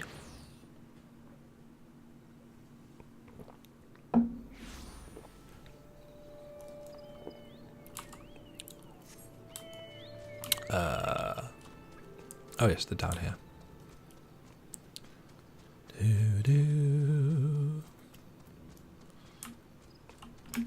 Okay, let's finish off this quest first. Put me back. Do I dare believe my ears? Good goggle. Good goggle. Good King Muggle 12th, may his magnificent virtue serve as an example to all. Soul has fallen. All Mugglekind owes you a debt, Kupo.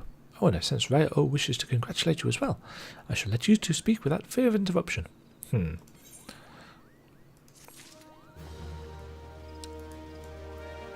But first, we have a little cutscene for something else. Ah, a white mage come to help get to the bottom of this noisome business. This is...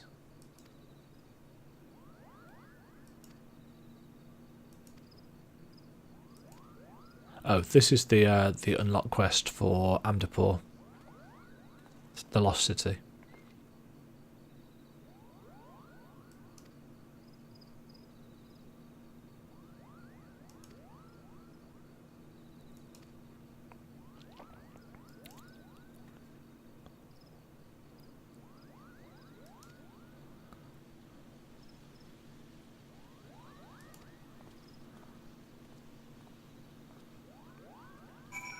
Yes, so that will unlock one night in Amdapur for us. But we are going to continue on with the properties of primals. Raya Usena wishes to congratulate you on your victory over Good King Muggle the 12th. Yeah, this is the bit of the storyline where it starts hinting that the primals aren't just gods, the gods of the beast tribes. They're actually to do with beliefs. Obviously, in mythology, gods and beliefs are intertwined. But over the course of the patches and the expansions, we learn more that it's not to do with the fact that they are gods, but to do with the fact that the ether and the belief can manifest these things. And the shape that they take on is shaped by the belief or the beliefs of the people doing the summoning. So, for example, Ifrit looks like he does because that's how the Amalja believe he looks and acts. Ramu looks like he does and acts like he does because that's how the Sylphs believe he is supposed to look and how he's supposed to act. So, Good King Muggle is very much the same. He, the Muggles have him as part of their origin story, their creation story, basically. And the idea is that Good King Muggle the 12th looks and does what he does and has the influence that he does because that's what they believe him to do in their mythology. And this is going to become reasonably important during the 2.x storyline, especially when we get to 2.4 onwards and we get to Shiva. Because Shiva takes a very different kind of form than we've really experienced up until this point. The way she is summoned, and this goes all the way through into Heavensward and into Stormblood. The idea that primals are not gods. They are some kind of primal or primitive personification, almost some kind of anthropomorphized personification of a particular culture or individual's belief, which I personally found really fascinating, because obviously, you know, we've seen the primals, Ifrit, Titan, Shiva, Siren, Leviathan. We've seen all of these in, you know, past Final Fantasy games, and they've just been things that have summoned the icons, or the summons, or whatever, the guardian forces. But in FF14, it delves more into the actual, the lore, the story reasons for why they are what they are, and how they are, how they've come about, and why they're shaped. And it's one of the things that I personally think is done really well all the way through, the kind of drip feeding of what a primal is, what a primal can do, what its point and purpose is. And I really like that. I like that a lot. Anyway, I'm gushing over story, aren't I? I suppose I do say that that's what this this walkthrough is for. So, Vaya Osena wishes to congratulate you on your victory. Your bravery in service to the Twelveswood and her Moogle shall not be forgotten. My sister will doubtless wish to hear the tale of this great victory from the mouth of the woman responsible. Pray, return to the Lotus Stand and treat her to a full account of the day's events, while the details are yet fresh in your mind. While we are here, I'm going to go and open up Amdapur Keep. Not because we're going to go and do it, but because I want the gill.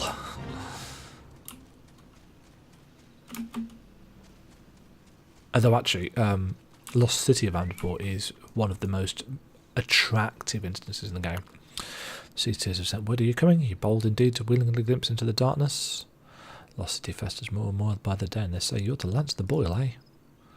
Beyond this gate lies a land out of balance, its earth aspect sapped by the calamity. You'd best be prepared before proceeding further. Rot and wrong, that's what you'll see. Creatures run mad, tormented by hooked birds that clutch and burrow. Good luck with that.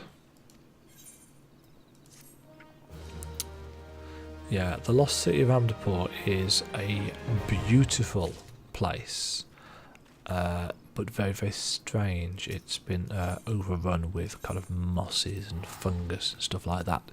Really, really cool aesthetic. Very much got that kind of Lost City, Lost to Time kind of feel to it.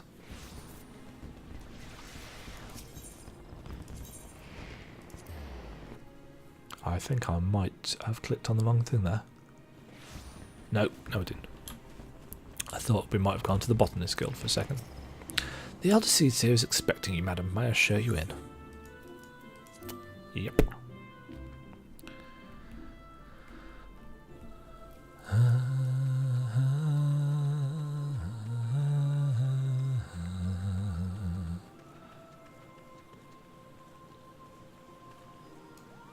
Hello, guys. Guys and guys and gals, guys and gals, gals and guys. Demajen, you are returned to us unharmed and victorious. Thus have I 2 reasons to be glad. Yet many questions remain unanswered. If you would be so kind as to oblige me, I would fain hear all that occurred in Thornmarch. Then it is as we feared. The king really is a primal. But he really isn't, is he? I mean, the Moogles don't worship him for one thing. He's not even a god to them. That doesn't sound like any primal I've ever heard of. Then mayhap the fault lies within the definition. The fact remains that through a combination of the power contained in crystals and the force of their collective faith, the Moogles called forth a being that by right should not exist. Moreover, when slain, said being left no corpse, the ether which comprised him instead being scattered to the 4 winds. According to the accepted definition, he may not be a primal, but the mode of his manifestation was in every respect the same. Which means Ascians, this whole business reeks of their handiwork. Apropos, they said it was a masked man who had taught them how years ago, but Gridani had no shortage of masked men, and I never thought to question. Confound it all! How many more will they ensnare with their tainted gifts? Too many, I fear. So long as there are paragons to stir the embers, fools to build the pyre, and crystals to feed the flames, ever and again shall we suffer primal visitation. A sombre thought, but a salutary one. Ooh. The time of day has just changed, which is kind of weird in the middle of a cutscene. My heartfelt thanks, Demajen. Already the information you've provided has proved invaluable. The Grand Serpent Marshal and I have much to discuss. Oh, before you do, my lady, I was hoping we might finish discussing that other matter. The matter of which you speak has even now been settled. The Scions shall not want for support. We shall be glad to send additional supplies to Revenant's Toll. We knew we could count on you, my lady. While Ida and I remain to discuss the particulars of our arrangement with the Elder Seeds here, perhaps you could return to the Waking Sands and apprise the antecedent of all that has transpired. Yeah, I remembered how to pronounce it. Antecedent. Right, let us get back to Horizon. We're getting to the point actually where very soon we'll be able to change our home point. I know, right?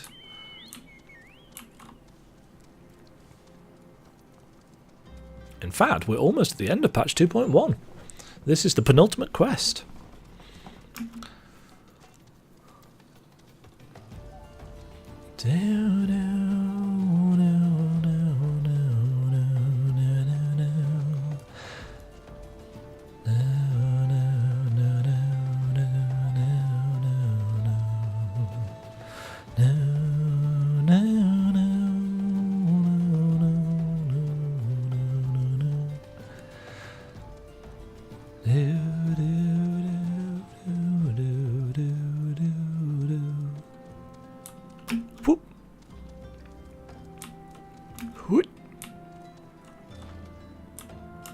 Alrighty then.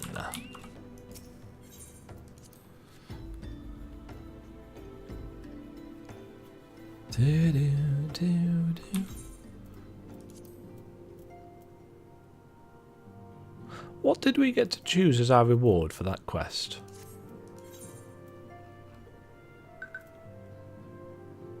Ah, they've changed it. Okay, that's fair enough.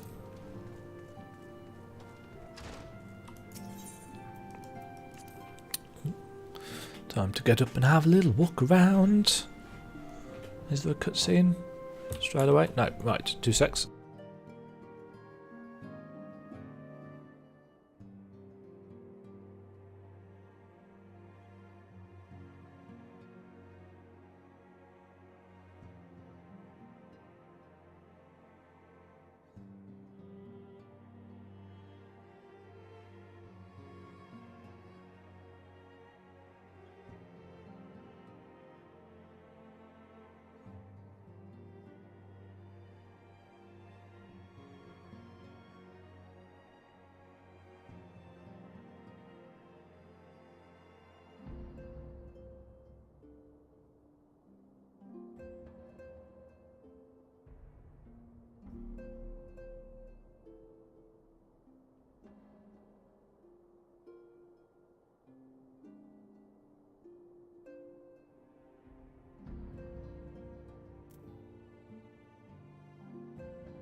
Right.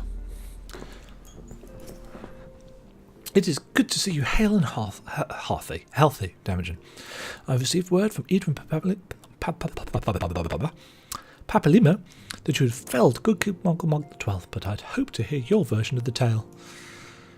So, it was as they said, summoned with the same methods used by the Beast Tribes and taught by the Ascians. Though unfortunate, this incident did at least serve to remind the Elder Seeds of our usefulness. Her offer of additional support could not have come at a better time. My thanks. Yeah, it used to be that these quests rewarded you with some drops. Can't even remember. They were different coloured ones that I think raised your resistance to a certain thing for a couple of seconds. They were basically useless. And the gifted. The time has come at last to leave Vesper Bay, and Minfilia would apprise you with the finer details of the situation. What is going on in that? Owing to the tireless efforts of all concerned, we are at long last ready to bid farewell to Vesper Bay. So as to avoid drawing undue attention, we shall make the journey to Revenant's Toll in small groups, departing at irregular intervals.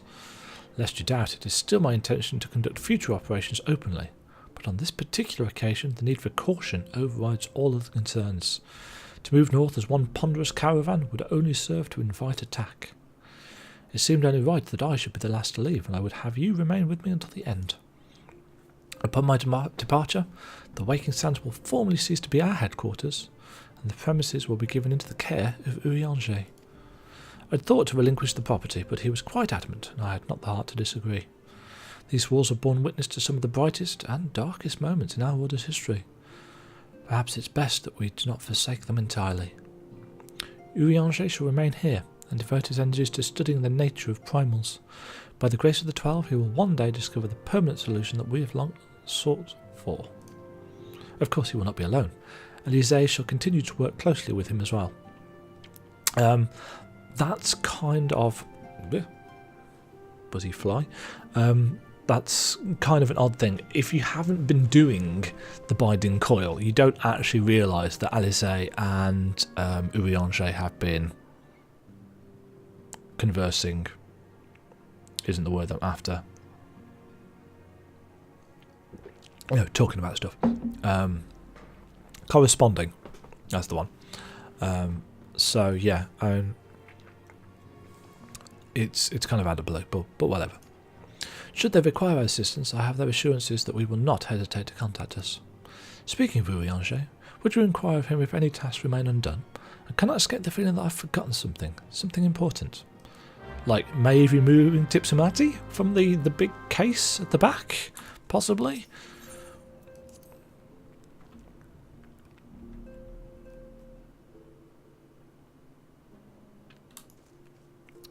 Let's go speak with Urianger.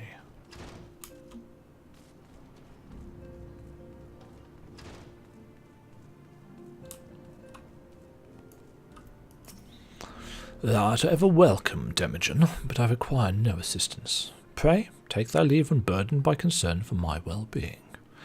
Verily thy countenance bespeaks a desire to quit this place without further delay. Mayhaps thou thinkest this chapter of our tale concluded, that these halls should rightly be consigned to the annals of history. In man's eagerness to seize the future, how readily he doth set down the past. Full many a proud pioneer hath bravely stricken into the great unknown, only to find there the manner of his ancestor faded by the eons, and still man glorieth in his discoveries. 'Tis through his pride that wisdom doth ever give way to ignorance, while they who lurk in shadow remain hidden, lost no sooner than they are found. Yeah, okay. Be not offended, Demajen. Thy conduct hath ever been beyond reproach. Despite thy surpassing strength and all thy many victories, thou hast never been so convinced of thine own greatness as to imagine thyself above the failings of thy forebears. Mayhap it is the echo which hath opened thine eyes to the lessons of history. Would that the same could be said of... but wait.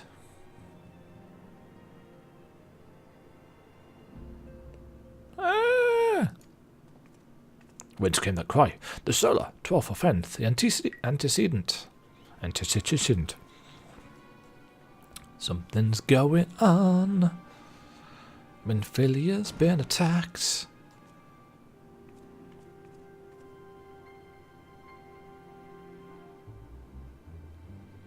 Damage, you must. Oof. Echo. Echo time. Whoa, whoa, whoa, whoa.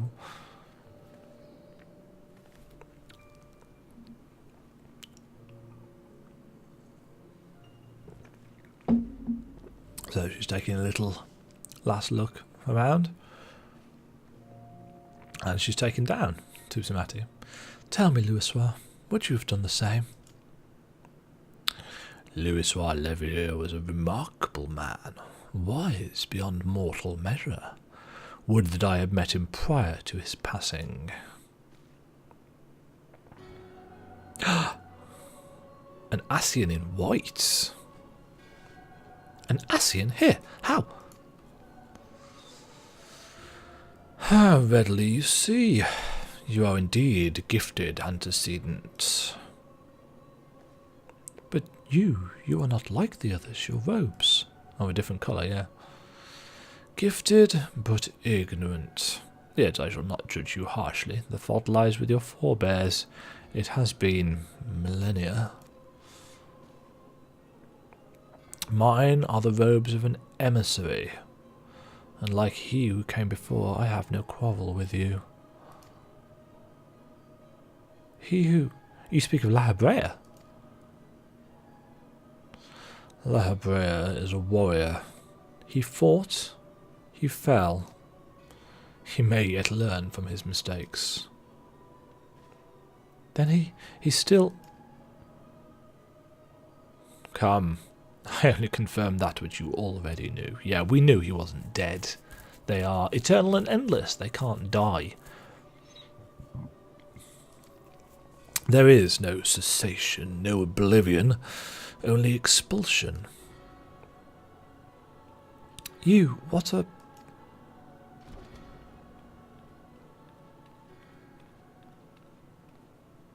We're ready when you are, my lady, if there's nothing else. Is something the matter? Ah, see, Tattoo hasn't got the echo, so she can't... Ah, I feel the same way. After everything that's happened here, it feels strange to leave, but I'm sure we'll soon get used to having its toll. Well, I'll let you say your goodbyes. Take as long as you like, my lady. We shall depart whenever you're ready. See, Tattoo's just given away where they're going to be. It is only to be expected. She lacks the gift and the knowledge both. To her, we are indistinct. I do not understand. Shadowless, fleshless, formless. What truth there is in each tale is diluted by time and telling. Knowledge dictates expectation, and expectation colours perception. Thus did she perceive nothing. So is with all but a chosen few. Even you, when young, could not yet see with eyes unclouded. Yes, that hints that there is something in Minfilia's past, or Acilia's past, that the Ascians were involved in, that she simply couldn't see because she was too young and knew nothing about them. You know nothing about me. Nothing! The gift grants you clarity. It grants you focus. With it you may in time come to see us as we are, rather than this crude approximation. La Habrea did not think so highly of the Echo. La Habrea is wrong about a great many things. The Echo is indeed a gift, albeit one you have yet to master. And if we did, there would be no strife between our peoples, for we would be of one mind. I leave as I came, in peace, antecedent. May we meet again as friends. Wait, stay where you are.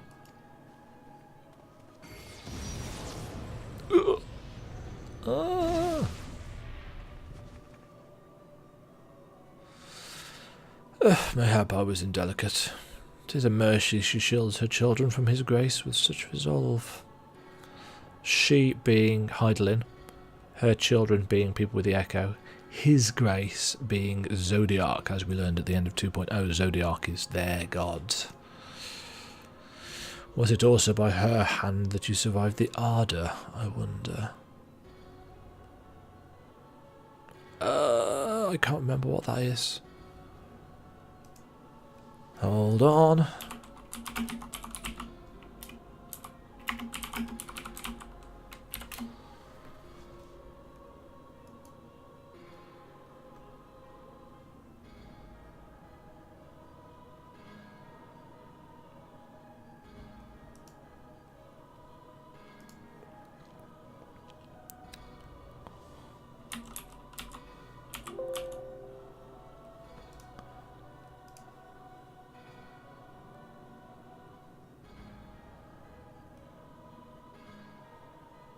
That is of no help whatsoever.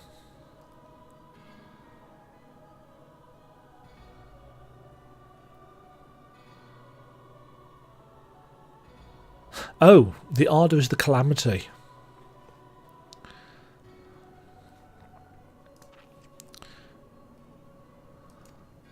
Because I don't think Minfilia was supposed to survive. But she did, obviously. There we go, so that's the Ardour. I take it there's no need to explain. Booty shot. Save your concern. He did me no lasting harm.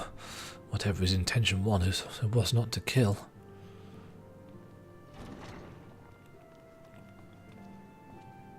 I heard a cry. What happened? Are you alright?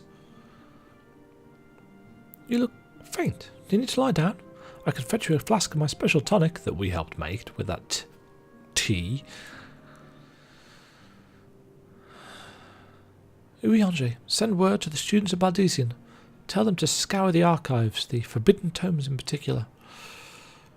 If there is any reference to an Ascian robed in white, however oblique, I would know of it.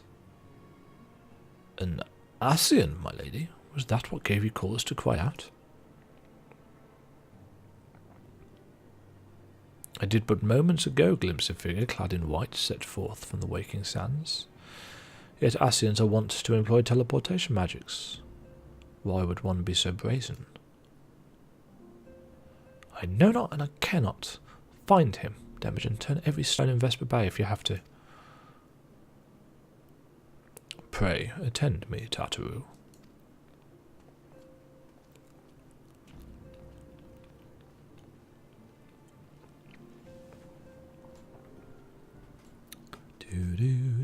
Do.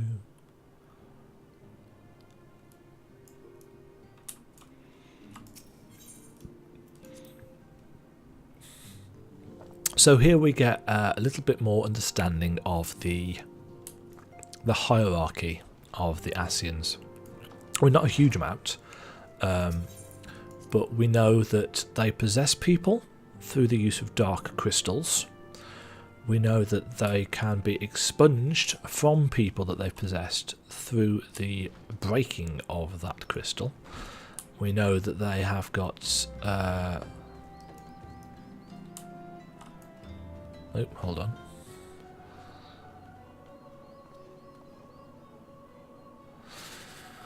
I am told that you are the Warrior of Light, but I would know for myself. I shall walk north, and you may choose to follow. Know, however, that you will be waylaid if you do. You may even perish. Should you survive, we shall speak anon. So we are being tested by this guy in white, who claims to be an emissary. So whilst the guys in black that we've dealt with are warriors, you are being judged. Ooh, I've still got... Let's get rid of that.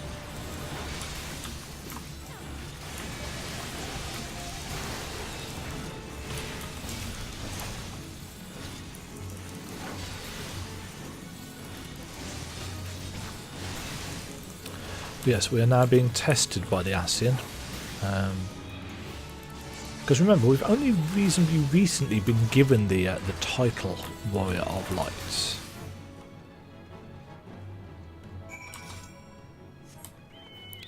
So it is no surprise that even the Ascians are a little bit concerned by this. Let's get the Kraken.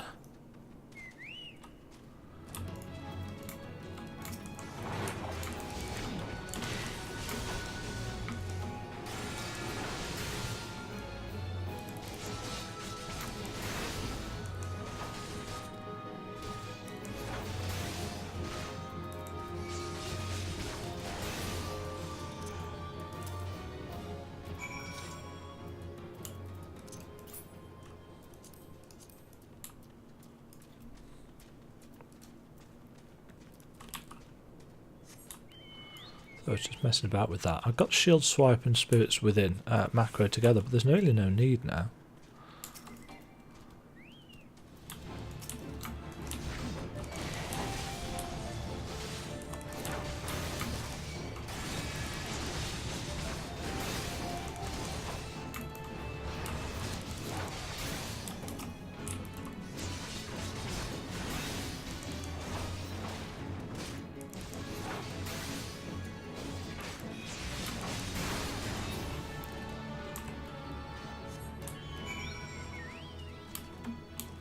Yes, we are about to find out a little bit more about this guy.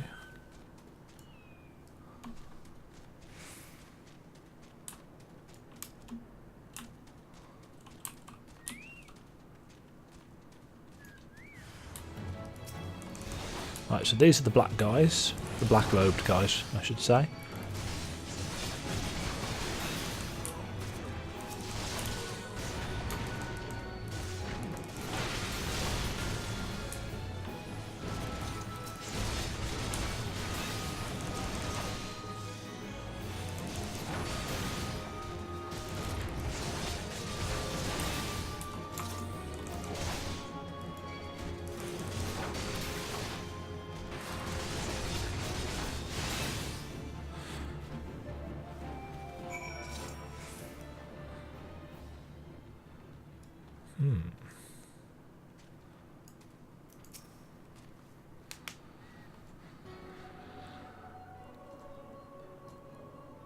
Remarkable. Truly remarkable. I thank you for granting me this indulgence. None save she who bested La Habrea could endure such an examination. The laws of man grown so twisted in my absence that it is now permitted to lay hands upon an emissary. You bore witness to my audience with the antecedent, did you not? Then you know I acted only in self-defence. I realise the same cannot be said of La Habrea. Even amongst his brethren he is considered unique. Nevertheless, I cannot wholly condemn his misdeeds, for through them we discovered you, one so strong in the gift that she could cast us out. Your mother favours you still. That much is plain. But surely you must feel it. Her influence wanes, and her strength shall soon be spent. These lands, these people, this world, all shall soon change. As it was, so shall it be again, as it should always have been. Doubt my claims and question my motives, if you will. Only believe me when I say this. I am Elidibus, emissary, bearer of the word of the one true God. And we shall meet again. Yes, so this is Elidibus. We get a lot of stuff with Elidibus, including in the final cutscenes in Stormblood, in fact.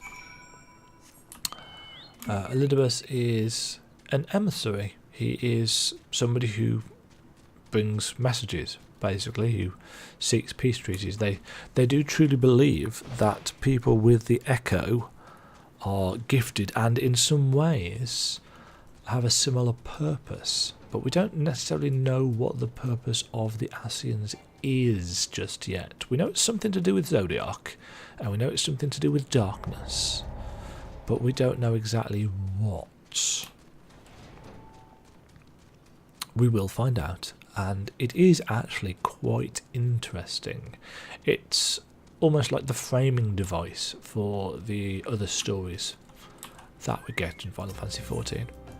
And I'm assuming that they do have a plan for the whole story.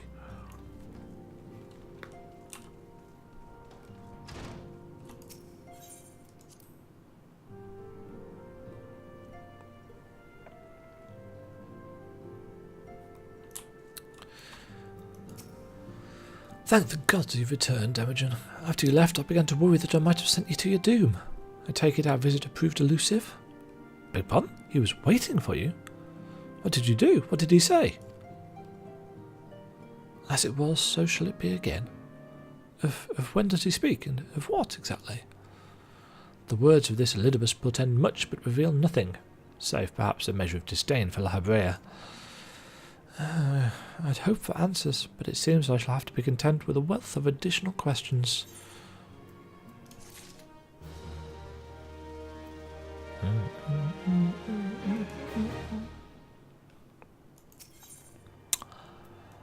And that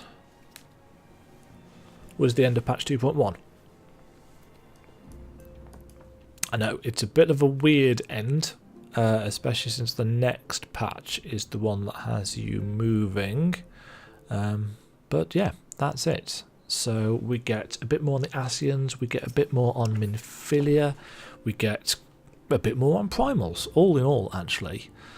There are a lot of building blocks being laid in that patch, and while some of it is kind of busy work, if you are interested in story, whilst the story is not necessarily well told, there is enough interesting material in there that if you've got a vaguely creative brain or you're quite imaginative, there's something in there that you can take out and take away. So there we go. That is patch 2.1, a realm Awoken. And we're going to go on to patch 2.2 in a bit. Not that I can remember what patch 2.2 is called. What is patch 2.2 called?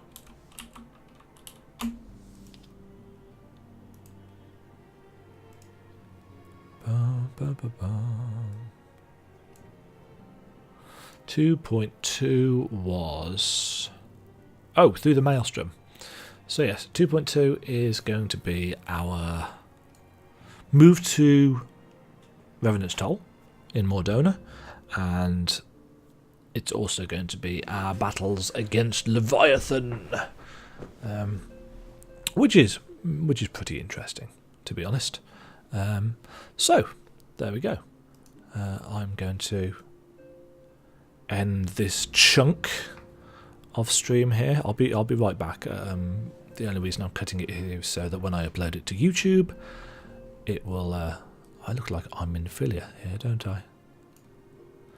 I've got a quest for you all. Yeah, it just enables me to upload things easier. So for the moment, bye-bye.